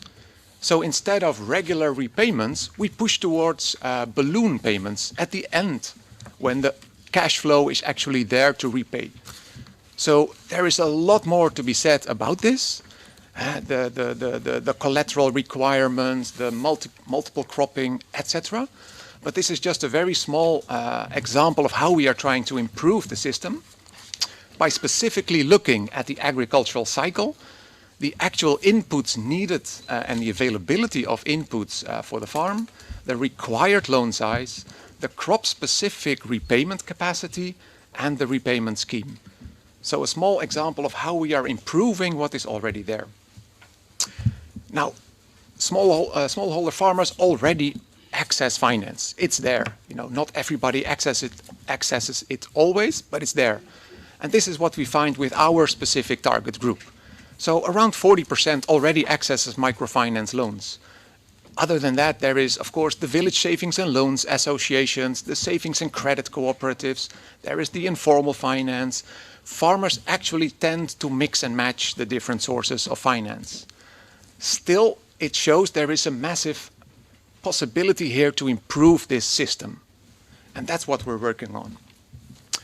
Now, when we talk about smallholder farmers and their needs for financial solutions, we have to realize smallholder farmers are a wildly divergent group. They're not all the same. They're very different. The graph I'm showing you here shows their poverty distributions. How many farmers are actually below the poverty line, the national poverty line? This is data from Ethiopia. You see around 30% is living below the national poverty line. Yeah, that's the bad news. The good news is 70% is actually living above the poverty line. Not just right above it, but as you can see, some of them are even well above it. Now, these are not rich farmers, let's not be mistaken about that, but they're not the completely destitute farmers either. So these farmers are different in their poverty levels, meaning they also differ in the financial solutions they require. So for those farmers that struggle to actually have a collateral for a loan, we develop group solidarity lending. So that means the group is responsible for each other's loan. And they are the collateral. The social cohesion is the collateral. For farmers more on top in the producer organizations, we work on value chain finance. We work together with large off-takers, processors, World Food Program, big companies. We work together with commercial banks, and we organize the aggregation and sale of that crop. So that's, of course, at the top end. In the middle, we have, of course, new systems, at least in some countries they are new, like warehouse receipt lending, which allows farmers to not have to sell their crop at the moment of harvest, because then generally prices tend to be a bit lower, but they can actually wait until prices go up again. Individual loan products, we develop them, and even currently we are developing leasing products so that farmers and farmer co-ops can actually access equipment. So this was about access to finance, but the solution doesn't stop there. You can have all the finance in the world going to farmers, but if there is no market, if there is no input supply, it's not really helping him. So we focus on that as well. We focus on a few specific segments, again, of smallholder farmers. Remember, they're not all the same. So part of our outreach is with non-commercial farmers. These are really the subsistence farmers that were already mentioned also this morning. Also, we are looking at commercial farmers in loose value chains. So these are farmers selling to different spot markets, passing traders. And also, we focus on commercial smallholders in tight value chains. Now, this is where the off-taker is already known. It might, for example, and let me give you this example, it might be a big company like Heineken, a beer brewer, who is taking the malt barley from the Ethiopian farmers. It's a very tight value chain, and we also work in those. So what do? Well, farmers need inputs. It can still be an issue. So we work on those input supply systems. Farmers need skills training. We've heard also that one this morning. We work on fee-based trainings. Remember, we are market-based. We work on fee-based trainings that actually help farmers reach that next level. We heard something also on price transparency and market transparency. We're working on that one as well. Market information services, agronomic extension services, all of that we are working on. Similarly, many farmers are organized in farmer co-ops, and we have some interesting representatives of these organizations here.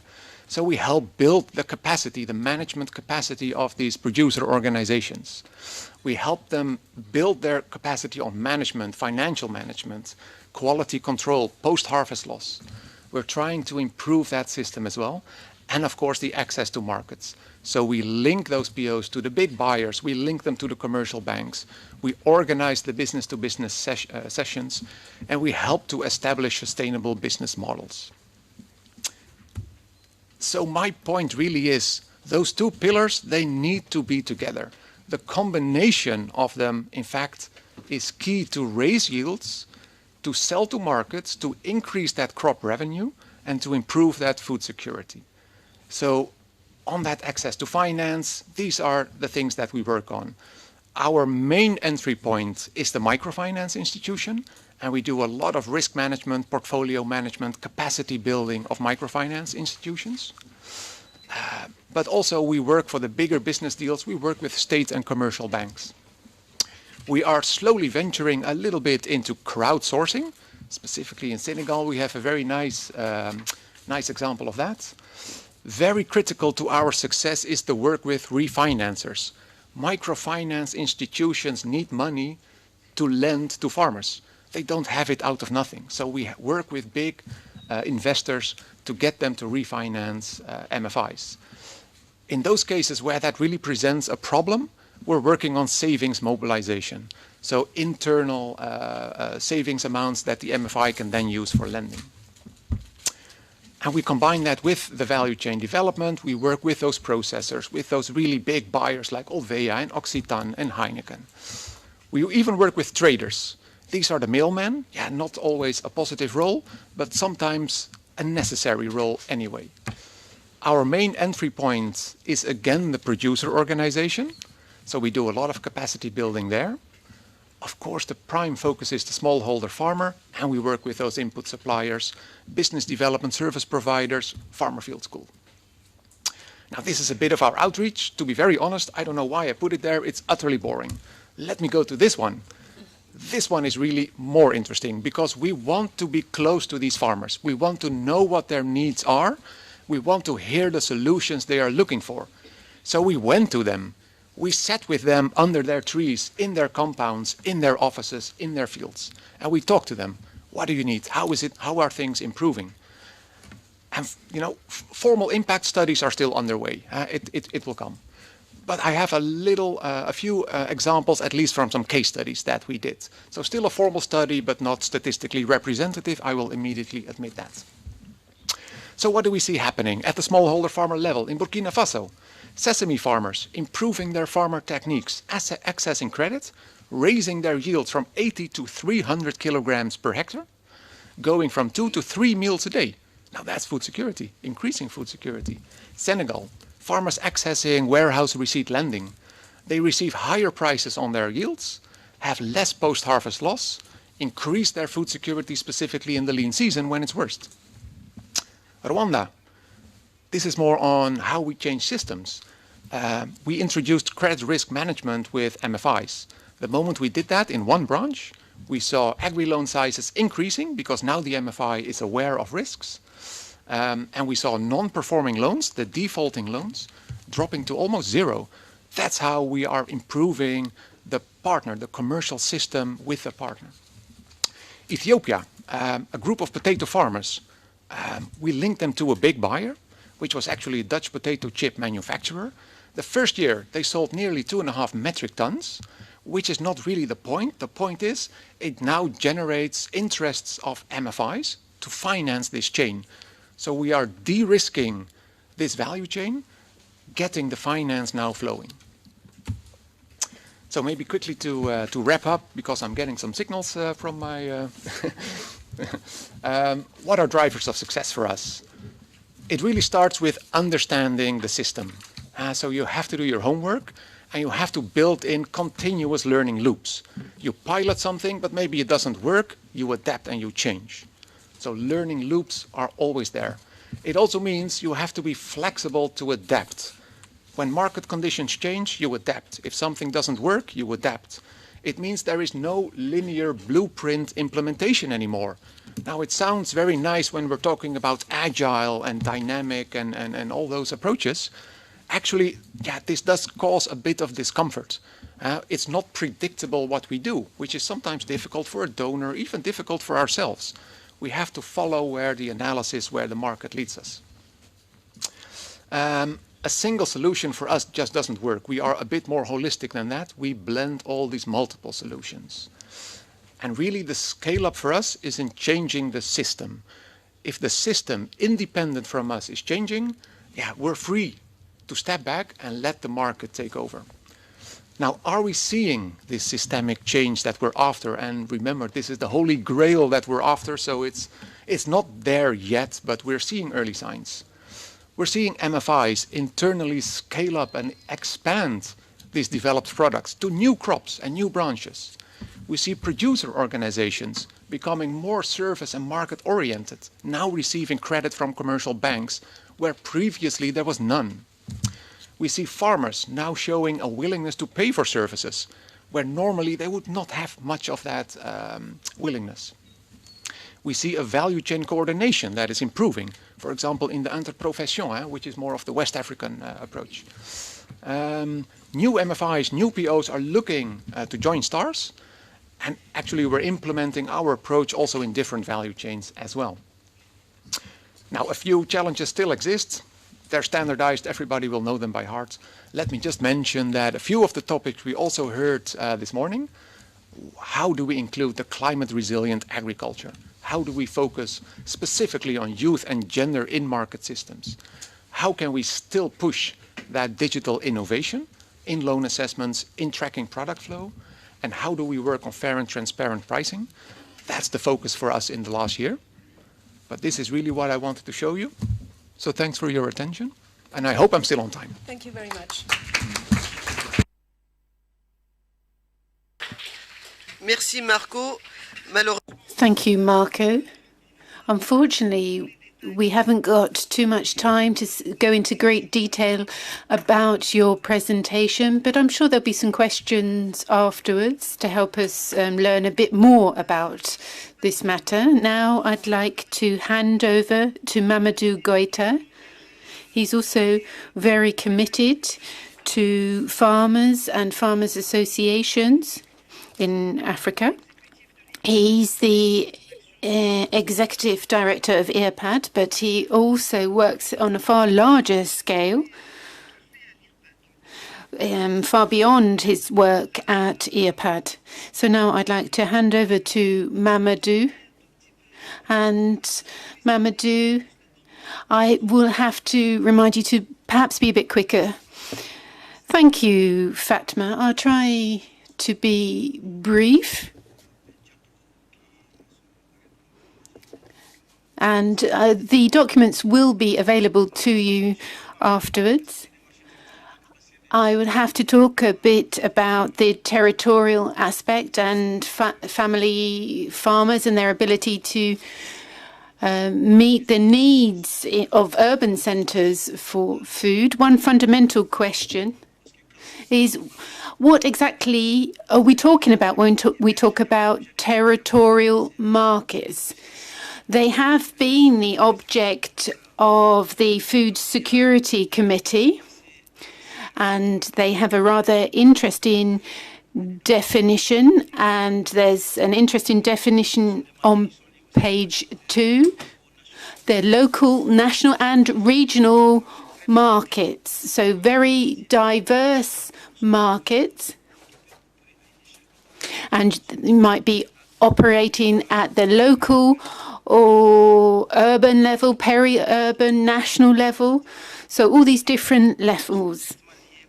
They're also directly linked to the farmers and the processing. So 2 points here. Territorial markets are not just local markets. We often hear of local markets being very marginalized markets in a village, which can't really create wealth. What we need, and the fact is that many of these markets go beyond just the village, so they're not really just local markets, territorial markets. People often say as well that they're they're informal markets, but that's not true either. There is a tax system.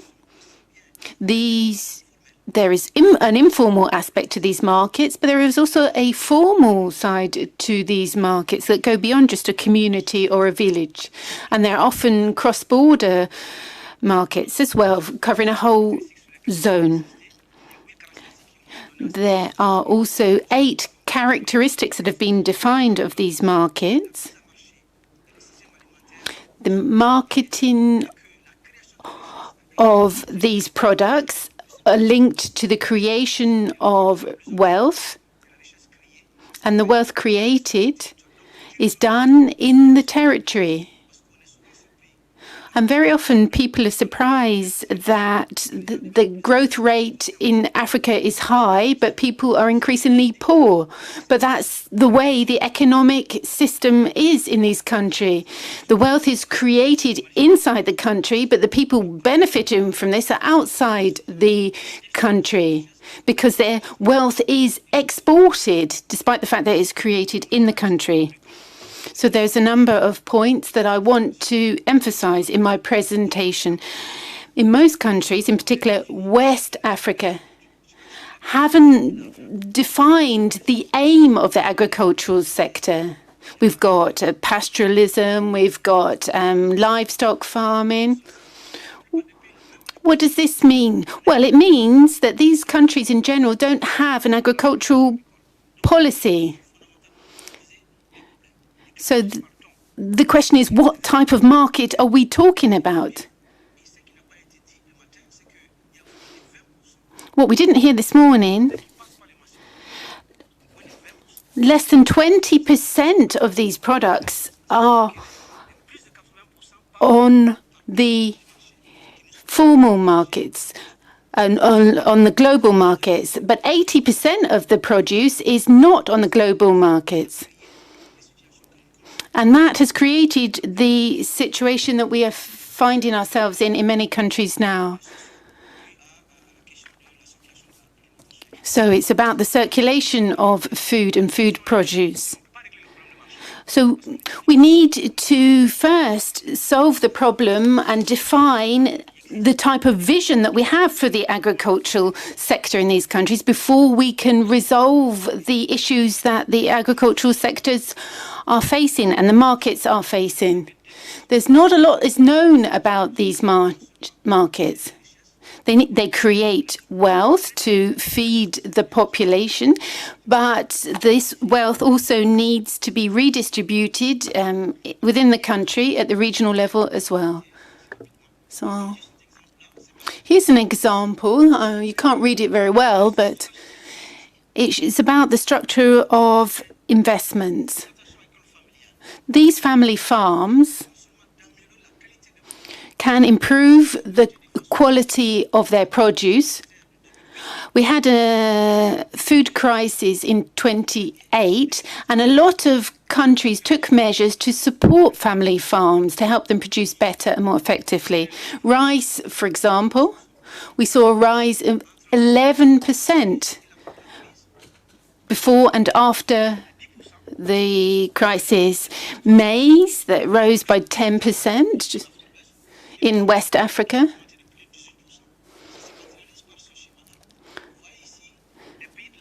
So here you can see West African countries.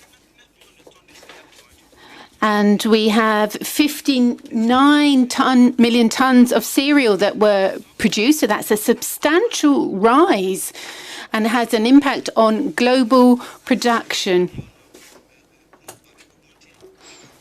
And most of these countries did increase their production with support from the state, with infrastructure support, but also financial support. The question of financing, Well, there's a number of points I wanted to emphasize here. Family farmers face a number of risks.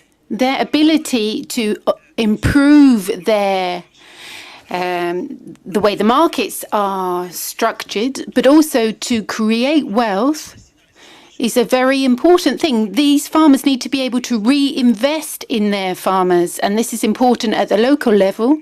It's important for territorial communities, and it's also a question of national budgets as well. The three risks I want to emphasize: economic risks,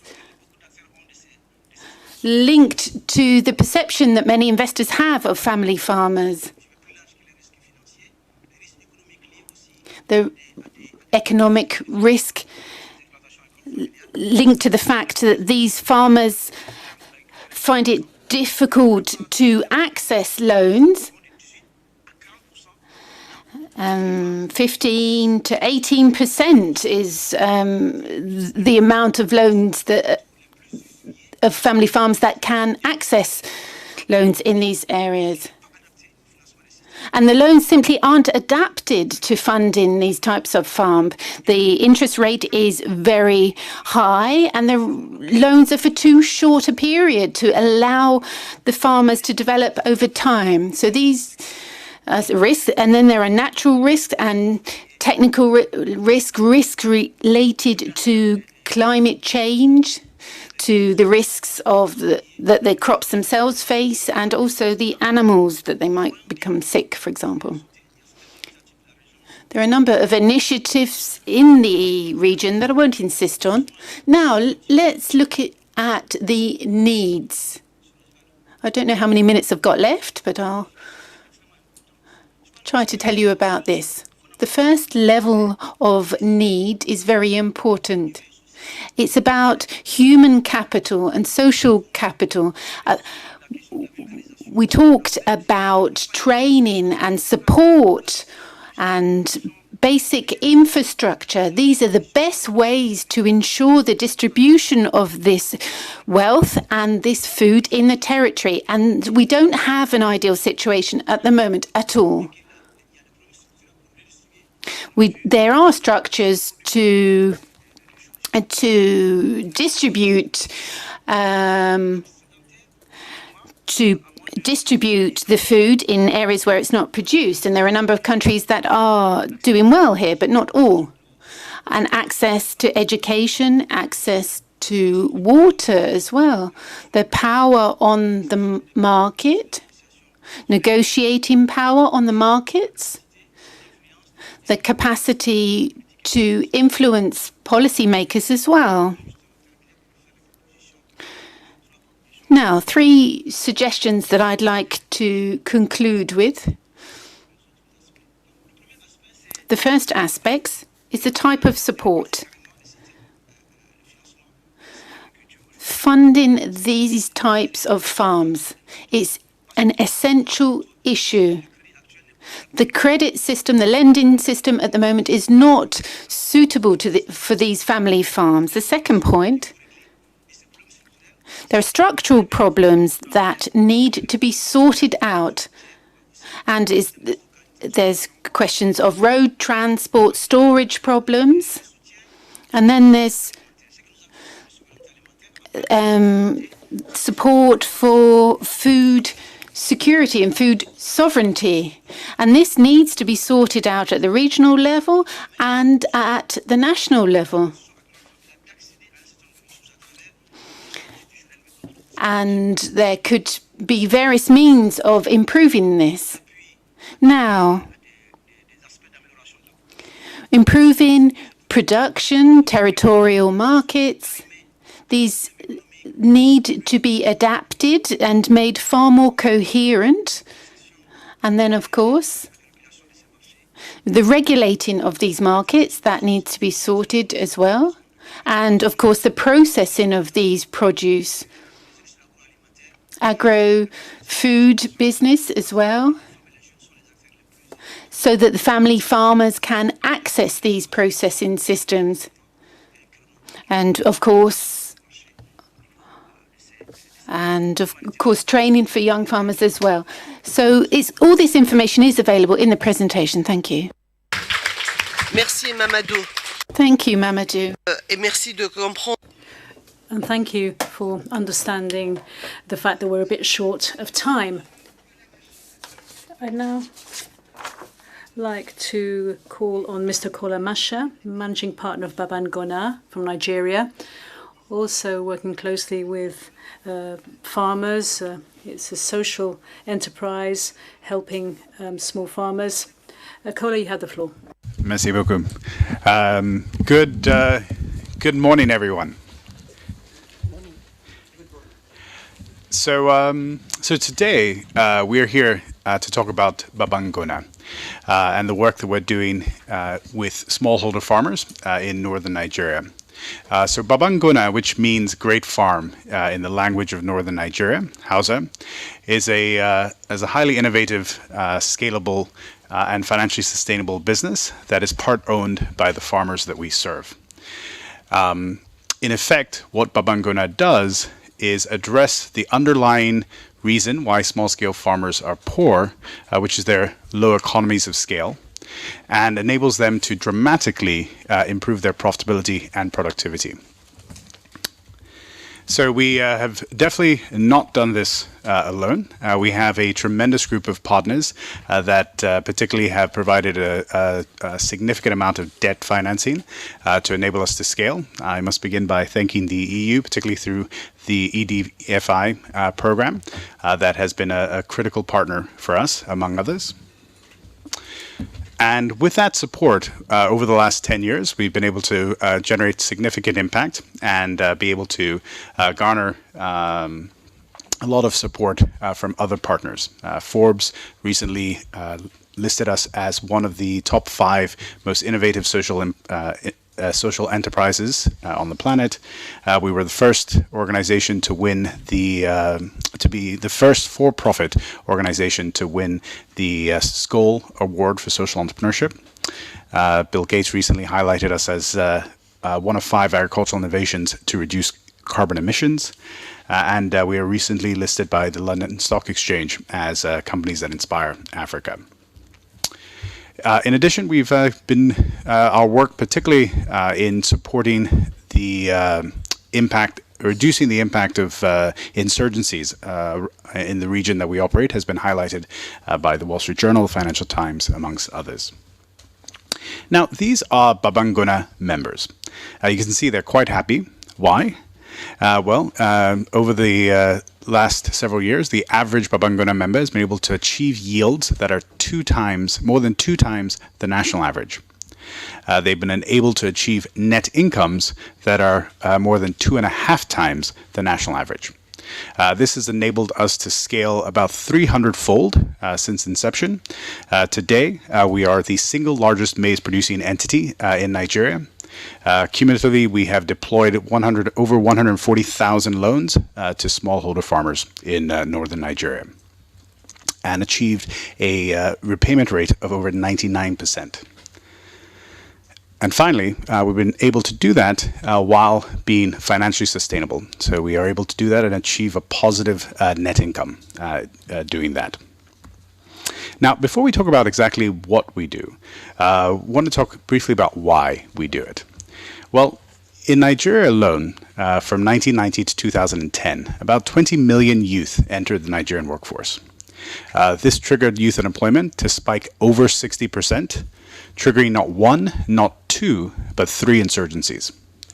And we fundamentally believe that as oxygen is to fire, so are unemployed youth to insecurity. With a median age of 18, in Nigeria alone and across the ACP region, that number is much larger. We'll have 80 million youth entering the workforce between 2010 and 2030. Put that in context, that's the population, approximately the population of Germany. Now, we firmly believe that there is a solution, and that solution is smallholder agriculture, which is the region's job creation engine. It's massive, typically 25 to 30% of GDP, tremendous growth potential, labor intensive, and requires relatively limited skills. Now, the reality, though, most people would say that why would a young person want to be a smallholder farmer? Well, they don't want to be a smallholder farmer because they're very rational. To them, they've seen their mother, their father, their grandmother, their grandfather practice smallholder farming and being stuck in poverty. But the reason why they've been stuck in poverty is an underlying structural problem, which is those low economies of scale. And in addition, as a young smallholder farmer, you have an additional burden. They typically have smaller farm sizes due to hereditary practices. They have increased labor costs, and they have limited savings to invest or use as collateral to access financing for inputs. Now, this causes them to be stuck in a cycle of poverty. The reality, though, is this is not a unique problem to smallholders in Africa. This is a problem that smallholder farmers around the world had. My grandfather, who emigrated from Germany to the US and became a smallholder farmer 100 years ago in South Dakota, within 30 years was able to make enough money to send my mother to university. Why? The power of farmer cooperatives that basically solve that low economy of scale challenge by enabling small farmers to dramatically improve their profitability and productivity. So this is what we do at Babangona. We franchise a network of grassroots level farmer cooperatives and enable them to effectively operate as one great farm. How does it work? Well, at the core of what we do is identify leaders, individuals that we believe will be great leaders of grassroots level farmer cooperatives. We do this in a very rigorous and systematic way. We've developed a psychometric test that we've deployed now to over 200,000 smallholder farmers that assesses a person's potential to be a leader of a grassroots level farmer cooperative. Once we identify those individuals, we work side by side with them to build that mini farmer group. Today, we are supporting over 6,000 of these mini farmer groups in northern Nigeria. And once they're formed, we support them with 4 services. The first being guidance. Guidance on how to unlock their leadership potential. Guidance on how to migrate from a subsistence to a commercial mindset to really start thinking of their farms as businesses. And finally, guidance on how to become better farmers. The second and most important is credit. If you look at a smallholder farmer like Ibrahim Mustafa here, before he joined Babangona, he had no ID, no land title, limited cash, no phone, no financial history, no formal address, required a relatively small loan size of under $1,000, lives in remote northern Nigeria, is a new borrower in a low-value commodity and loose value chain. Not exactly a sterling example of a customer you want to finance. But we've been able to do that and achieve a 99% repayment rate, do it financially sustainably, and I'm happy to answer questions on how we've managed that risk. Now, one of the key things we've done is the average age of farmers in Nigeria is about 55 years old. The average age of a Babangona member, or I should say about 45% of our members consistently are youth. Why? Because we designed our credit package specifically to attract them. It's designed to optimize yield. So even on their small farms, they're able to make very high yields. Last season, about 40% of our farmers attained yields of over 5 tons per hectare for maize. They were able to, we finance labor-saving technology so that they're able to overcome their increased labor costs. And the model requires very limited collateral and basically utilizes the crop in the field as the collateral. So we have a very sophisticated mechanism where we leverage technology. We have I think to our knowledge, we have the largest technology team that develops applications specifically for smallholder farmers. We leverage really advanced systems. We've developed artificial intelligence, machine learning applications that help to basically be very predictive of what farmers' problems are. So we manage those crops very, very closely. We have Nigeria's, one of Nigeria's largest fleet of motorcycles to go out and actually visit all these farms. And so that helps us basically ensure that we can finance them effectively. Now, that credit comes 100% in kind in a complete and holistic set of inputs. all the way from the highest quality seeds and other inputs to a farm analysis. A person visits their farm every 2 to 4 weeks throughout the season, all the way down to harvesting, where we provide them the empty bag, the needle, and the thread. And finally, marketing, where we basically, we've invested now in over 60,000 tons of storage capacity. Farmers can deposit their grains with us, and we basically market those products for them over the next 9 months, deploying the profits from that transaction as a dividend payment to them every quarter. Now, finally, climate change is very important. And I think just to highlight some of the things that we've done on that, the work we're doing on the storage side has dramatic improvements on reducing food loss. We've improved supply chain efficiencies by ensuring that a farmer's produce is touched 50% less than normally, dramatically reducing its carbon footprint. And finally, the work we're doing to stimulate the growth of the poultry industry by reducing costs in the sector will help to shift the diets towards poultry, which has a 50% less greenhouse gas emissions. On resilience, we've financed, we're in the process of developing systems to finance access to irrigation to make them more resilient. We are leveraging drought-tolerant seeds, developed very innovative insurance products, and we are improving soil structures to increase the water retention capacity. In closing, here is an example of one of our members, Haruna Adamu, and what we think about is how we think about our impact is in terms of enabling Haruna to unlock his dreams. And for him, that was ensuring that his children, Abdul, Nana, and Asiya, are properly educated. Our vision is to enable 1 million smallholder farmers like Haruna achieve their dreams by 2025, impacting over 5 million people. Thank you.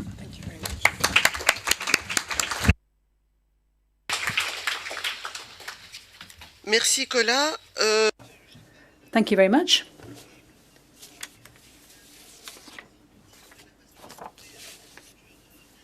I'd now like to call on Anik.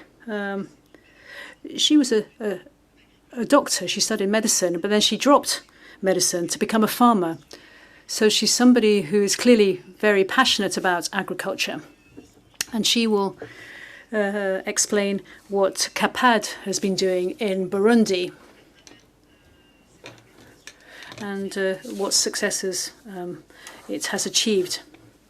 Thank you, Fatma, and thank you to the CTA for giving me this opportunity to speak.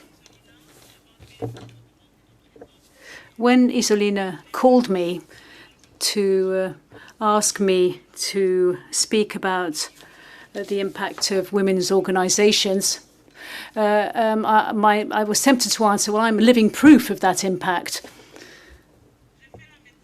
Fatma, I studied medicine as a farmer, whilst being a farmer, if you like. So I grew up with CAPAD. I lost my parents quite early on. I'm the oldest child in the family.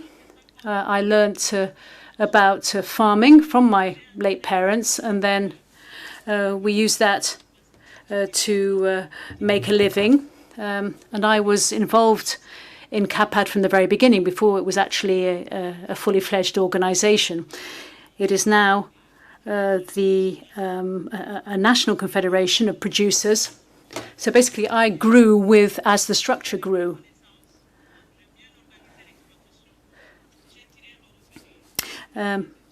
So I was able to earn enough to pay for my studies. When I completed my studies, I was asked to stay on in CAPAD and share my experiences and my knowledge with others. But if I'd said that, you probably wouldn't have believed me, Isolina.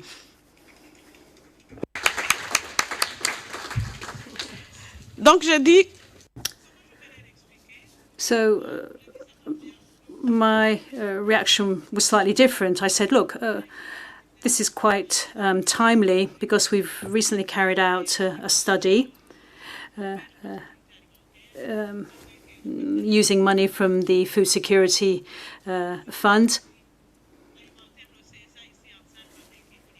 Marek is here representing one of our supporters. Basically, we carried out this study, this project. It was a multiplayer project, but we focused on restructuring and the creation of groups, added value, and markets. I have circulated the brochure. It's this brochure, and we sounded out women in farming, and their views can be found in the brochure. It's only in French at the moment. The English version isn't available yet. So what exactly is CAPAD? Well, it's a farmers' organization. We have 135,814 smallholder family farm households, and they live from agricultural crops, fruits and vegetables in the main. We're present in most municipalities in Burundi,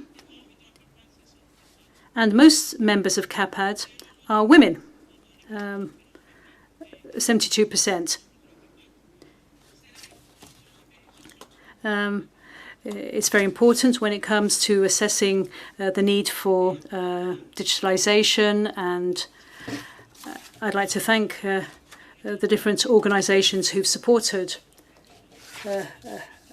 us in our efforts to monitor farms, and thank you for helping us in our attempts to plan agricultural areas and our activities in structuring the market.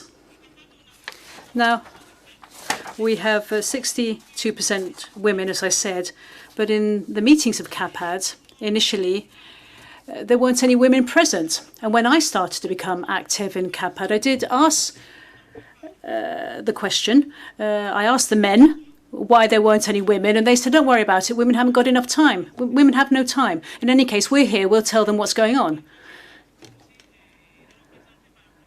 And as you're here, you can tell them as well. Well, we tried to find out exactly why women weren't taking part actively in their organization. And we asked the women themselves. Obviously, women have a number of challenges, but over and above those challenges, they made 2 points relating directly to CAPAD. They said, since the creation of the Confederation, you've only trained men. We don't know how to chair a meeting. We don't know how to draw up a set of minutes. And then they also said that when a meeting is organized locally, men choose a time of day where we can't attend, when we're out in the fields, for example. So we tried to work on those 2 points which concerned us directly, and also tried to find out why there was so little training for women. One of the reasons was that a lot of the women in CAPAD were illiterate. A large part of them were illiterate, so we tried to focus on that, so that we could improve the participation of women in the activities of the Confederation. As you all know, women have other challenges as well, access to resources, etc. You're all familiar with these issues. So what has CAPAD been doing, or what does CAPAD do with its farmers? When women explained this situation to us, we looked at how to reverse the situation. The women themselves came up with very interesting proposals. They wanted there to be parity, for example, in participation in bodies, in participation in meetings.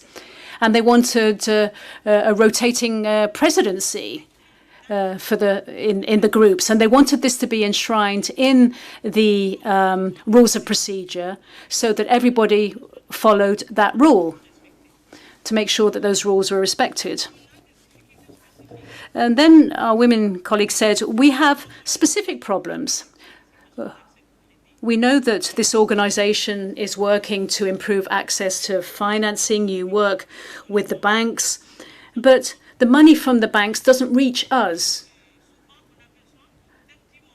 Sometimes we only need small amounts and microfinancing isn't interested. Let's say we need a very, we only need a very, very small amounts and the microfinance people just aren't interested. So we looked at other structures to allow women to have access to financing. And we do this through the solidarity mutual associations. Women make a small contribution to those associations, but these are groups that can act for them in the eyes of the microfinance people to try and get better access to funding. Then there's the question of processing, valorization, access to markets. Since 2015, Burundi has been in a very fragile state. There have been sanctions from the EU, so that has had an impact. But it's also created certain opportunities because it meant that the people of Burundi have consumed local products more than they did before. It was because of the sanctions, it was difficult to import products, and that's why we've consumed more locally. Cooperatives were set up, which have allowed us to find an outlet for our production, to add value, and to get the best possible price for our members. I know that the interpreters will be leaving soon. I was going to conclude anyway. I just wanted to say something about the testimonies of these women. My own experience isn't enough, really. Mrs. Paskazi is 44 years old and she's got 13 children. She has been working with us to improve her income and to improve access to markets. She said that before we had to sign up to very expensive loans. We heard that earlier, exorbitant rates. Now I have more than 10 loans with the mutual organisation at much better rates, which has allowed me to move forward on a number of projects. So it's thanks to this mutual organisation that she was able to buy a pig and a cow. And they supply manure, etc. And they provide milk as well. So life is better for her now, as she said, because her children have a more varied diet. They now have access to milk, for example, which they didn't before. And then Espérance Nizigimana. The details of their statements can be found in the brochure. She's 33 years old, 5 children. That's the birth rate in our country. We have a lot of children. And she has been involved in a cooperative, in a mutual organisation. She says this has allowed her to foster social links, and it has allowed her to diversify resources. Thanks to soft loans, she has been able to vary her activities and thus increase her income. And she said that together with the members of her group, they were able to set up a different system, a kind of credit system. You know, we give you a pig, you reimburse the pig, and perhaps a bit more. That's the kind of system that was set up. So when it comes to participation of women in groups and cooperatives, this allows them to increase their income, and it also builds self-confidence. It means that they get more recognition in society and they gain in legitimacy. In CAPAD, we're working on issues that we weren't able to tackle before. For example, women having access to the land belonging to their husband. In the past, land was handed down from father to children, but now we're trying to ensure that it is possible to transfer it to the woman or to have land in both their names. A few years ago, we wouldn't have been able to tackle this problem, but now, because women are around the table, sitting around the table, it's possible for us to do this. It's very important. It's a question of justice. I make this point to my own husband. It's a question of social justice. Some things seem banal, really. Access to storage, for example. But access to storage for women is very important. It means that you avoid wastage.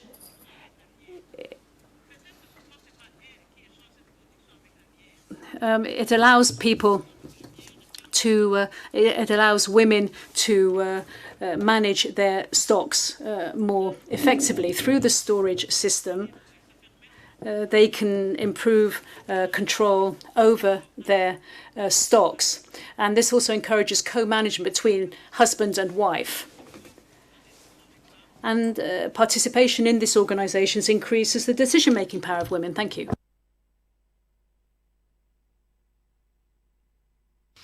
Et puis peut-être je rajouterai, Annie, que perhaps I could just add something. When it comes to empowerment of women, that means empowerment of the whole family. It's not just for women. The interpreters are now leaving, I'm afraid. The interpreters will now have to leave because we have another meeting this afternoon. But we'll keep on discussing these matters and take any comments that you might have. Isolina, I think we'll have to do a bit of interpretation ourselves. Thank you very much. Et puis, bon, je ne sais pas si Isolina se porte volontaire pour la traduction. Je peux le faire avec toi également. Okay. I can Mais translate. là, une recommandation, s'il vous plaît, c'est que, bon, vous présentez votre organisation. Si c'est un commentaire ou une question, ne vous étalez pas trop pour qu'on puisse donner la chance à tous les intervenants qui voudraient intervenir. Donc je prends une première série de questions, ceux qui veulent intervenir. So a series of very short questions with your name and very focused because we have no interpretation. So I can help and I will circulate my bank account, by the way. Yes, you will have to pay. Yes. Donc 1, ceci, 2, 3 et 4. On va revenir à une deuxième série de questions. Allez-y. Good morning. My name is Simon Savris. I'm Sorry, the first one is the last from there. We are going to take a second round of questions, please. Merci beaucoup, Fatma. Since you speak English and French, please speak in the two languages. So we are not going to translate your question. All right, okay, thank you. Congratulations to the presenters because they did a very good presentation. Mine is for Présente-toi, s'il te plaît, Rostin. Oh, pardon. I'm Cecil Rostin Akoha, M&E Principal Officer from ROPA, which is the Western African Farmers Organization. So my question, I have only one question for Babangona.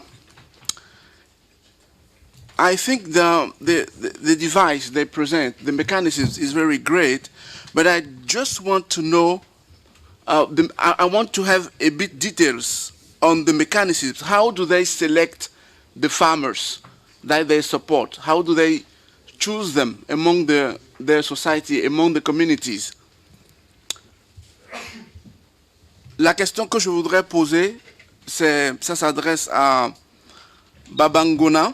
Comment est-ce qu'ils font la sélection des petits exploitants qu'ils soutiennent au niveau de leur communauté? Il a dit que le niveau de paiement est très élevé. Les gens retournent le crédit qu'on leur donne. Mais comment est-ce qu'ils sélectionnent ces différents producteurs-là? Merci.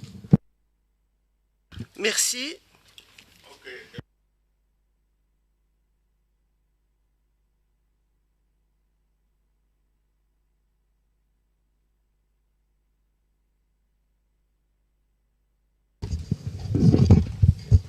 Ok.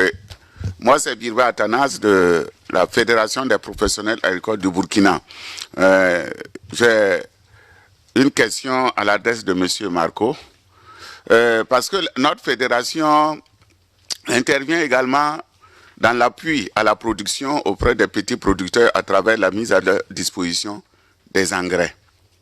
Mais le remboursement se fait en nature, pas en espèces.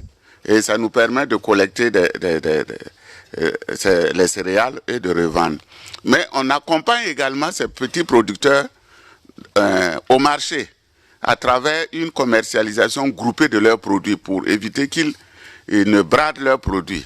Là, nous, on les accompagne dans la négociation des prix pour vraiment qu'ils accèdent à de meilleurs prix. Maintenant, comme eux, ils sont également dans pratiquement la même approche, en année de mauvaise pluviométrie, s'il n'y a pas de production intéressante, comment vous, à votre niveau, vous récupérez le crédit que vous octroyez aux producteurs? Parce que nous aussi, c'est un point sur lequel on est en train de réfléchir pour voir, parce qu'on prend le crédit avec les banques, merci, on accompagne. Merci. Yes. Yes, so Mr. Birba Atanaz is from FEBAPE in Burkina Faso, with the Federation of Producers Organizations in Grains and Cereals. They do support the producers in getting better prices, better market access, in grouping themselves, to sell the production. So the question he raises is to Marco, and because they face some challenges, so we would like to understand how you operate in the years, for example, where it has been no rain, drought, and others, to kind of get back the credit. Okay, next one, please. Hello, my name is Professor Linson. I'm a neuroscientist very much interested in governance and education of tomorrow. I'm here to offer practical solutions beyond intellectual entertainment. There is a need for a tool to facilitate coordinated multi-stakeholder collaboration throughout Africa and beyond. And there is also a need for an appropriate training tool for all the stakeholders and potential farmers in Africa. We can provide this with the new capacity building program, with already 140 countries participating, and we are busy setting up our task force, so we are invited to contact us. I would like also to make a short comment regarding the intervention from the Commission. This is more related to Nora's intervention. Indeed, coherence is very far from being optimal, and the SDGs are, in fact, a sophisticated transcription of the new capacity building program, so sophisticated that they have become unimplementable. So I'd like to remind the audience and panel that there is a need, that we are faced with a global network of interconnected global challenges that can only be appropriately managed by first setting up a new global governance infrastructure based on trust. So now here, this is where the Commission comes in. Professor. Yes, I'm nearly finishing. They are speaking of a baseline. Well, a baseline must be based on trust. I have the impression that we have an imposed baseline that has been imposed by an imposed president, van der Leyen. So all this makes me rather uncomfortable. Thank you. Yes. To be in the subject of this panel, please, we can't go back to the first panel. So, Isolina... Oui, professeur Linsen, je vais traduire ce qui correspond à ce débat. Professeur Linsen, qui travaille dans les neurosciences, alors il nous interpelle sur la nécessité. D'ailleurs, je me souviens que vous parlez français. Hein, la prochaine fois, vous traduirez. Que vous poussez pour des solutions très très pratiques et surtout pour un mécanisme ou un outil qui puisse faciliter le dialogue de tous les acteurs. Et dans ce contexte, y compris d'ailleurs renforcement de capacité et de formation. Dans ce contexte, il lance un nouveau programme de renforcement de capacité qui intéresse les producteurs et d'autres acteurs et il invite dans plus de 140 pays et il invite d'ailleurs à le contacter si vous êtes intéressé. Vous avez vu où il se trouve et il aussi, ce qui rentre un petit peu dans une partie de ce que Nora disait, il faut qu'on réfléchisse peut-être à un nouveau modèle de gouvernance, en tout cas qui appuie les petits producteurs, au renforcement des petits producteurs dans des modèles de gouvernance qui les concernent. Merci. Le dernier pour ce...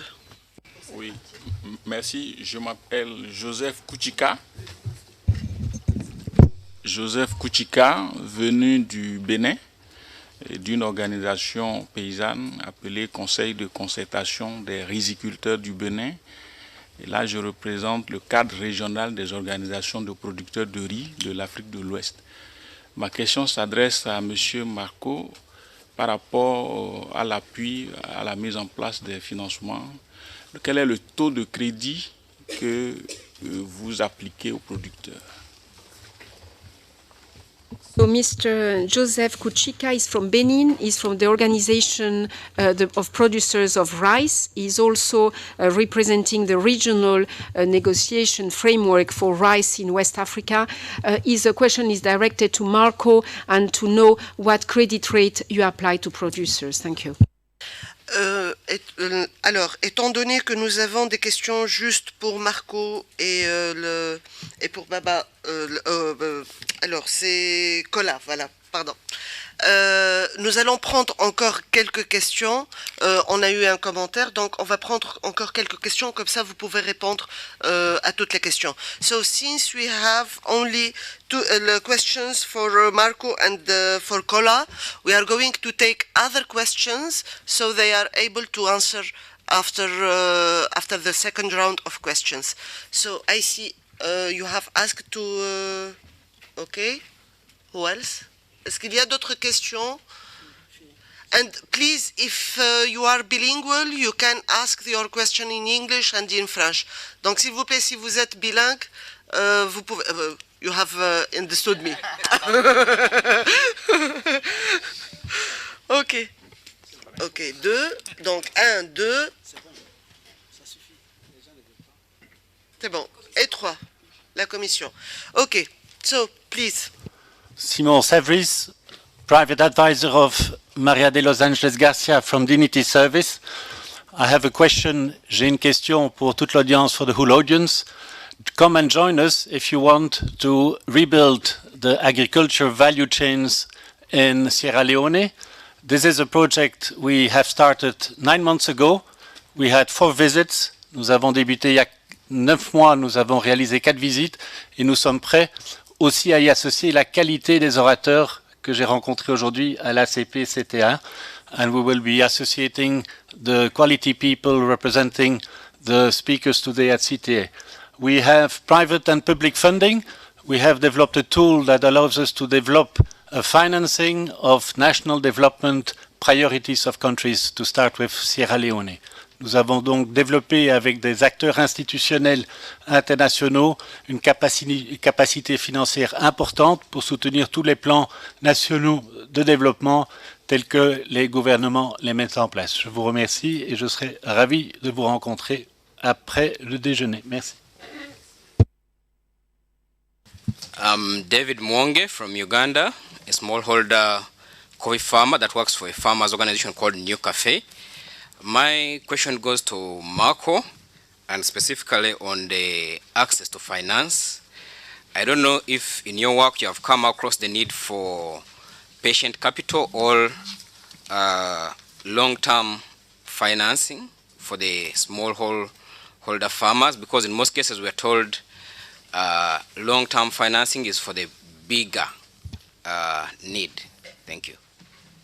Donc, David Mugomwe de Nou Café, qui est une grande coopérative en Ouganda, évidemment, qui produit du café. Sa question va aussi à Marco sur l'accès aux finances et notamment sur la finance de long terme, le crédit de long terme, qui, il comprend, est souvent réservé plutôt à de très grandes compagnies ou de très grandes organisations. Merci.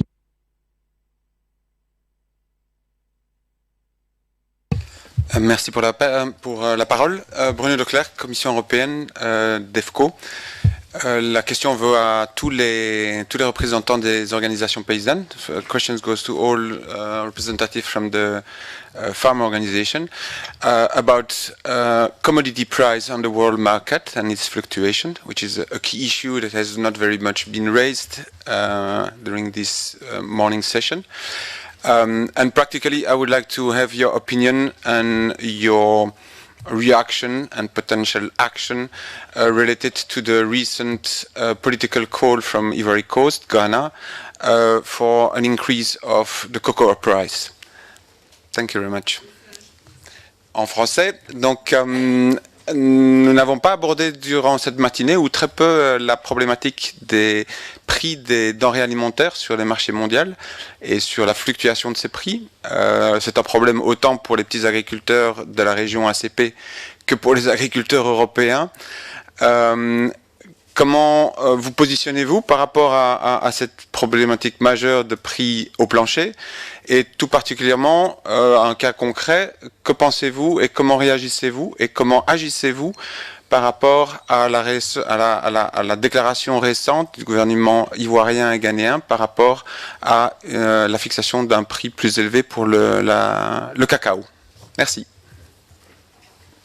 Merci Bruno. Donc là, on va faire un dernier tour de table parmi nos honorables panélistes.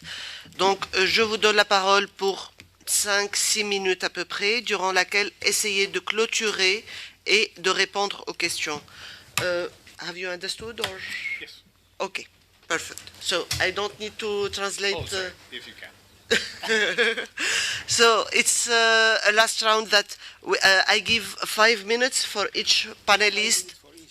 For each. Ah, no, not 5 minutes. 5 minutes to close. No, it's not each one is going to speak 5 minutes. No. During his intervention, we are not going to remain here till 2. Each one is going to answer the questions and to close with this panel. So I begin with Marco.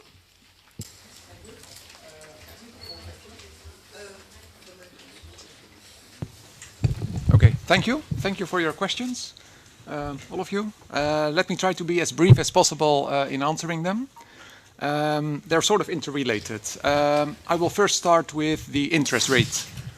We follow the regular interest rates at MFIs. So this can range a little bit from 18 to even up to 24% annual interest. So this is not a reduced interest rate. It's a commercial interest rate because we feel the MFI has to be a sustainable organization. So we do not reduce it. However, I would like to point out that in, let's say, the setting of the smallholder farmer, we find they quite often even approach the informal finance, which has rates ranging up to even 100, 200% interest rates. So we find this is feasible, but it's actually necessary for MFI sustainability. So that's on the interest rates. Do you want to translate in between?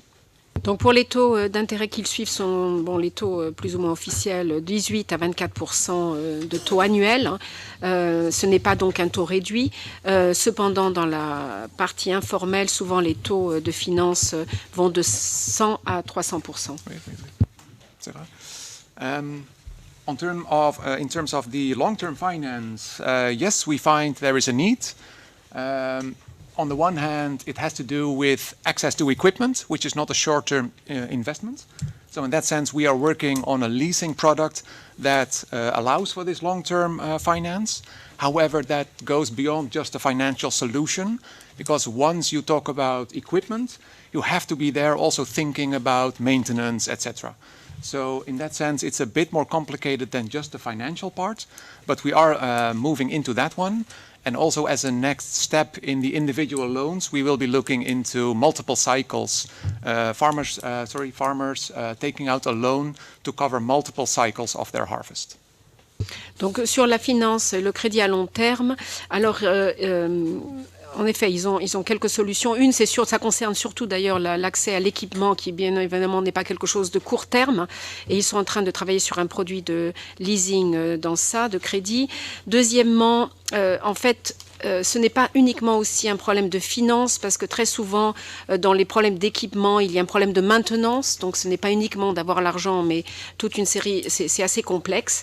Mais ils sont aussi en train de travailler sur un crédit individuel, hein, qui s'occupe aussi de cycles multiples pour les producteurs. And finally, on the repayment, we work with MFIs to install with them a tool for improving the risk, the loan assessment, better understanding the agricultural risk. So they go through the whole series of questions, which includes the land size, the crop, the market prices, the prices of labor, prices of inputs. So they better understand what is the loan size required and then actually project towards the repayment capacity at harvest time. So normally that risk assessment procedure helps them to enhance, to increase their loan repayment. There is a bit of a caveat, how do you pronounce, where external shocks like droughts can disturb a system. Now that one is not included, but we do then work on client protection principles that actually say the moment a farmer defaults based on a drought, for example, the loan is restructured. He does not lose the collateral, but the loan is restructured for payment at a later time. So we try to include that as well. And third, at MFI level, we ensure at portfolio level they don't invest too heavily in an agricultural portfolio, because this opens them as institutions up to that risk. So we look at a spread in that portfolio so that at their level also the risk is a bit more managed. Sur la partie de paiement, de remboursement, ils travaillent avec les institutions financières de manière à ce qu'ils aient une meilleure compréhension du risque agricole qui comporte ou qui inclut certains facteurs. Donc, ils travaillent beaucoup sur les évaluations de risque, la terre, enfin la size de la terre, quelle culture, quel prix de marché, quel prix des inputs, etc. Donc, pour mieux comprendre le crédit qui est nécessaire et donc adapter la capacité de remboursement de manière plus réaliste. Alors, sur la question des chocs, des sécheresses ou des choses comme ça, ce n'est pas intégré actuellement dans le crédit, mais ce qu'ils font, de manière bien entendu à ce que le client récupère le crédit, c'est de travailler sur la restructuration du crédit, en fonction évidemment des catastrophes qui ont eu lieu, de manière à ce que la personne ne perde pas le crédit en soi, mais qu'il soit restructuré. Et ensuite, aussi travailler avec les institutions financières de manière à ce que le portefeuille soit plus large que uniquement la partie agricole, mais que le risque soit, disons, divisé dans plusieurs parties de secteurs.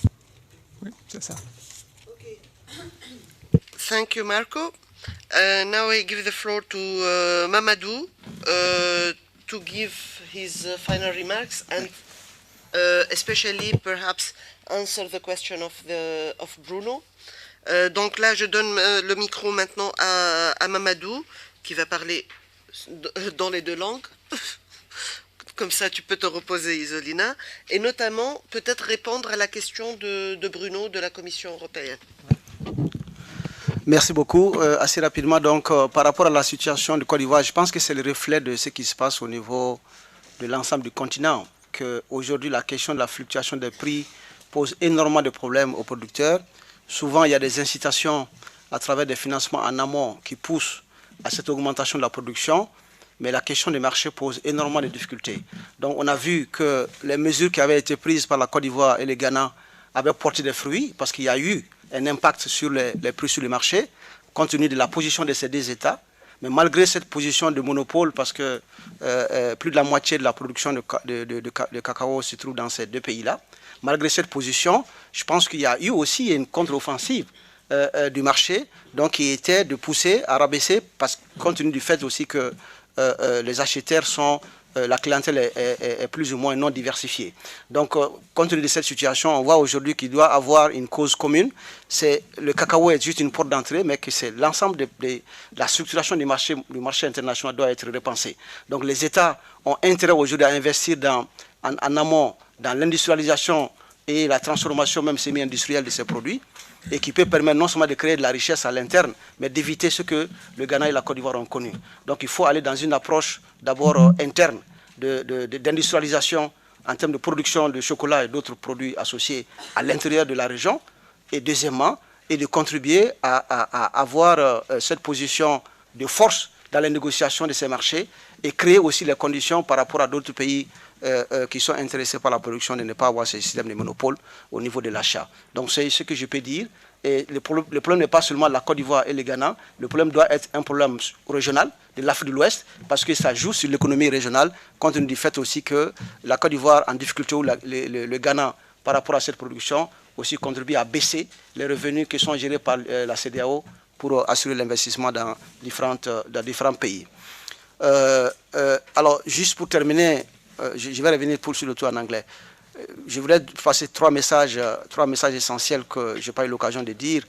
Premier message, je l'ai déjà évoqué, les outils aujourd'hui de financement qui sont proposés ne sont pas du tout adaptés à l'accompagnement des exploitations agricoles familiales. Il faut qu'on soit conscient aujourd'hui qu'on ne peut pas financer la plantation d'un manguier et le lendemain demander à ce qu'on rembourse cet argent. Les gens payent l'argent parce qu'ils ont honte d'être humiliés dans le village. C'est tout. Sinon, ce n'est pas du tout la création de la richesse à l'intérieur de l'exploitation qui fait rembourser. Les systèmes de microfinance que nous avons aujourd'hui doivent être adaptés à ceci. Et donc, il y a dans la bonification des taux d'intérêt doit être une priorité. Ensuite, le financement public doit être la priorité aujourd'hui pour assurer un financement durable. Et donc, parce qu'on constate qu'en Afrique de l'Ouest, plus de 80%, je vous dis, des financements qui vont aujourd'hui dans l'agriculture vont dans l'achat des intrants chimiques. Donc c'est récurrent. Chaque année, il faut aller dans le même système. Ce n'est pas durable. Il y a des problèmes structurels qu'on a mentionnés ici qui ne sont pas pris en charge tout simplement parce que les modes de financement qui viennent très souvent du secteur privé ou d'autres types d'investissements ont un lien avec le marché des intrants chimiques dans la région. Donc ce n'est pas durable. Il faut changer de palier. Troisième message que je voulais aussi faire passer, c'est que les approches partenariats publics-privés aujourd'hui qui excluent les organisations paysannes sont préjudiciables à la durabilité du système qu'on est en train de discuter aujourd'hui. Il faut repenser ce système-là. On ajoute un 4e où je crois qu'on doit remettre en cause les pays qui sont en train d'élaborer des lois partenariat public-privé. C'est impensable de voir des lois si tu peux traduire, merci. Tu traduis, ça va aller plus vite. No, I was just to end up for the question that was raised by European Union. I said that this is not Cote d'Ivoire and Ghana problem. It's the whole region that should be interested in this, because what happened, Cote d'Ivoire and Ghana, when they decided just to pull out the prices on the international market, they succeeded because they have the highest rate. More than 60% of the global production of cocoa is from these two countries. So because of that, they succeeded to push the buyers to increase the price. That has been very contributive to small-scale producers in Cote d'Ivoire. But at the end of the day, there is a change because the fluctuation and the volatility of prices at international market push them to go back again. So it's a big loss for these two countries. So it should be first an internal action to create conditions for processing cocoa in the region, creating jobs also, but also adding value to this production. These are internal things. And secondly, to increase the capacity of negotiation of these two countries, but also the whole region, to impact on this international market, because they have the highest rate, and they should be in a position to fix the price of this commodity in the international market. And I just mentioned that I have 3 messages to share. The first one is that the funding system of family farming is not adapted to the sustainability of this, because there are so many things that I mentioned also that we need to change completely the banking system in these countries to allow family farming to be sustainable. Secondly, that public funding system should be the priority to ensure that there is a sustainability of the system.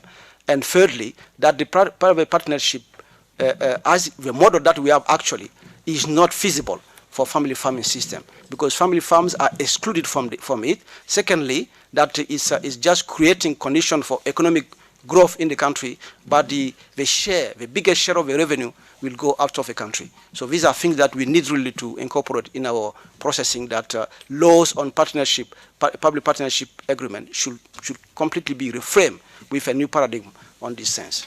Merci beaucoup, Mamadou. Kola, you have 2 or 3 questions, I don't remember, so if you can close. Thank you all for the excellent questions. So on the question of how we select members, so basically, over the years, we've developed and refined a psychometric test that we've deployed now to over 200,000 members, that now we've fully digitized, where a field officer in the most remote locations can sit under a tree or next to somebody at a wedding and take them through the entire assessment process, all the way through to helping them build their mini farmer cooperative, doing the field assessments and managing the risks of understanding if their fields are appropriate for the crops that they want to do, literally all the way to the point where we actually disperse the loan, and able to do that all offline. On the questions, or I think there's some questions around insurance, and on the insurance side, I think it's and managing the risks of pest, disease, weather. This is an area that we've spent an extensive amount of time on, considering that we have tens of billions of dollars that we've put out at risk to smallholder farmers. So we actually developed Nigeria's first weather index insurance product in partnership with Swiss Re, and now taking that one step further to actually create a yield index insurance product. So it's a multi-peril risk insurance product, so that if it's drought, flood, pest, whatever that impacts yield within a tight geographic area, you can actually then farmers can get payouts on that. So I'm happy to chat with anybody about that offline. And then now we are innovating in a specific insurance product to a specific farmer and figuring out ways to manage the efficiency of that. On the issue of interest rates, one of the key things that we've done to keep interest rates very low, particularly because we're dealing with very low value products, we finance maize, which is very low margin product, is to ensure that we're able to make a margin not just from interest, but a margin on the input side and a margin on the actual sale of the commodity itself. So because we're able to make a margin across those 3 areas, while at the same time using the same person to deliver all 3 services, we're able to amortize the cost of that person and significantly reduce interest costs. On the long-term financing piece, the reality is that it's very difficult to do long-term financing for smallholder farmers. Our way that we've identified how to do that is by actually we take on the risk of the asset. So we've done this now with harvesting equipment.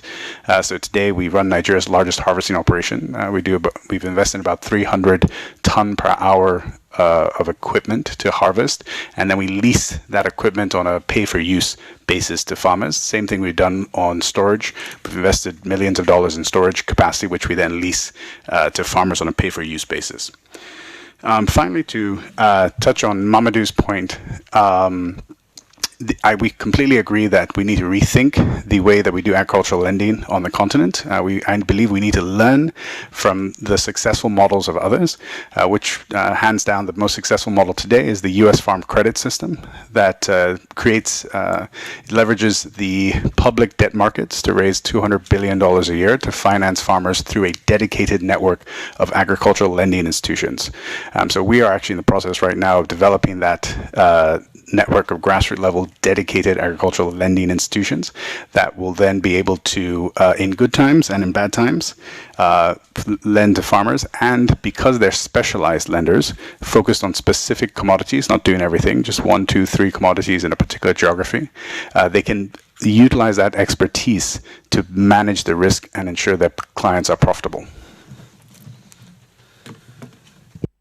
Alors, sur la question de comment ils sélectent les membres, en fait, c'est tout un processus, c'est pas une intervention unique. Très souvent, ils travaillent, comme il vous l'a dit, dans le nord du Nigeria, donc avec des producteurs qui sont dans des zones très isolées, donc très souvent avec des outils offline, mais une combinaison aussi de en ligne. Ils les digitalisent, ils essayent d'avoir le maximum d'informations, y compris les appuyer à construire des coopératives.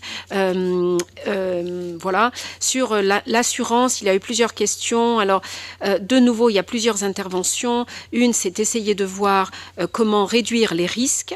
Alors, surtout avec des outils comme assurance pour le climat ou sur les sols, etc. Donc, ils ont plusieurs projets avec des grandes compagnies d'assurance comme Swiss Re et des produits innovants qui regardent à des finances très précises aussi sur des chaînes de valeur qui sont, comme il vous l'a dit, le maïs, qui sont plutôt faibles. Donc, ils essayent de voir comment ne pas dépendre, leur marge de gain ne dépend pas uniquement du crédit, mais sur un ensemble d'interventions. Par exemple, l'équipement, l'achat d'input, de contribuer, ils le font de manière importante. Et après, ils louent, que ce soit la mécanisation ou d'autres choses, il le loue de nouveau au producteur sur une base d'utilisation, paiement uniquement par utilisation, chaque fois qu'il est utilisé, que c'est utilisé. Pour le financement de très long terme, c'est très difficile en fait pour des petits producteurs, pour l'appliquer aux petits producteurs. Ils pensent qu'un des systèmes les plus efficients qu'ils sont en train d'essayer de copier, ou en tout cas d'adapter, c'est celui du système de crédit aux États-Unis, système de crédit agricole, qui fait en fait qu'il est basé sur un très grand appui public qui en fait a des institutions qui sont vouées uniquement à des chaînes de valeur très spécifiques et des interventions très spécifiques dans ce cadre-là. Merci Isolina. Annick, il n'y avait pas eu de questions spécifiques, mais tu n'as pas une autre intervention, tu ne voudrais pas rajouter quelque chose? Merci beaucoup. Bon, avant de repasser la parole au CTA, j'aimerais vous remercier d'abord pour tout le soutien que les organisations paysannes bénéficient au cours de cette semaine, mais au cours des dernières années de coopération. Je voudrais informer les participants que les organisations paysannes africaines ici présentes sont là pour toute la semaine, donc en collaboration dans le cadre d'un partenariat stratégique avec le CTA pour la capitalisation de cas réussis. Et donc, demain, c'est une journée, la matinée sera ouverte aux partenaires qui seront intéressés de prendre part à cet atelier. Les organisations, les leaders ici présents auront l'occasion de présenter leur cas de réussite. Et donc, s'il y a des partenaires qui sont intéressés à investir, à soutenir des cas, vous êtes les bienvenus. Donc, demain à 9h, à l'hôtel Marivaux. Donc c'est ouvert pour la matinée pour les partenaires. Voilà, je vous cède la parole. Merci beaucoup encore et bon appétit à tous. Merci Fatima. Well, we had a very intense... Sorry, I haven't translated it in English. Oh. Only very quickly, I'm sorry I forget to translate, so thanking CTA for the support, but I've announced that farmers' organizations are here for all the week with the support of CTA to work on capitalization of successful cases. Tomorrow morning, it's open to partners, so it's going to be an open session. So partners who are interested to support, to invest into successful cases, you are welcome tomorrow from 9 at Hotel Marivaux. Thank you very much. Thank you, Fatima. Well, I'll be very brief. We had a very intense morning with lots of important presentations and perspectives. I think we established very clearly the importance of smallholder agriculture in terms of meeting not only food and nutrition security, but also sustainability and the SDGs and so on. So I think it's very clear that if anyone has doubts, and it often happens that in policy, governments try to move from smallholder to large-scale farms, but they really have to understand that the basis of food production and sustainability are really smallholder farmers. So that was very clearly established, and of course we looked at the governance and the policy framework that exists at local and global levels, and whether they are effectively working to support smallholders. I think there were some very good lessons, a lot of work that needs to be done to make sure that some of these policy frameworks are actually supporting smallholder producers. Of course, we had a lot of discussion around finance, credit, and so on. I think the challenges from the cases that we have heard, the big challenge is how do we scale up and reach out to the millions of smallholder producers that we have in Africa and other parts of the world. So this has been a very rich discussion with lots of lessons, and I hope that everyone has benefited and the morning has been worthwhile. So as usual, I like to again to thank our speakers, excellent speakers who have done a lot of preparation to make this very useful morning. The chairs, the two chairs, who are very happy. Normally we ask ambassadors to chair these sessions, so it's quite a unique opportunity to have the leaders of farmers' organizations actually chairing these sessions and sharing their perspective. So my thanks to Fatima and Ismail for your excellent chairing this morning. Of course, the interpreters, they have left us now, but I'd like to thank them as well.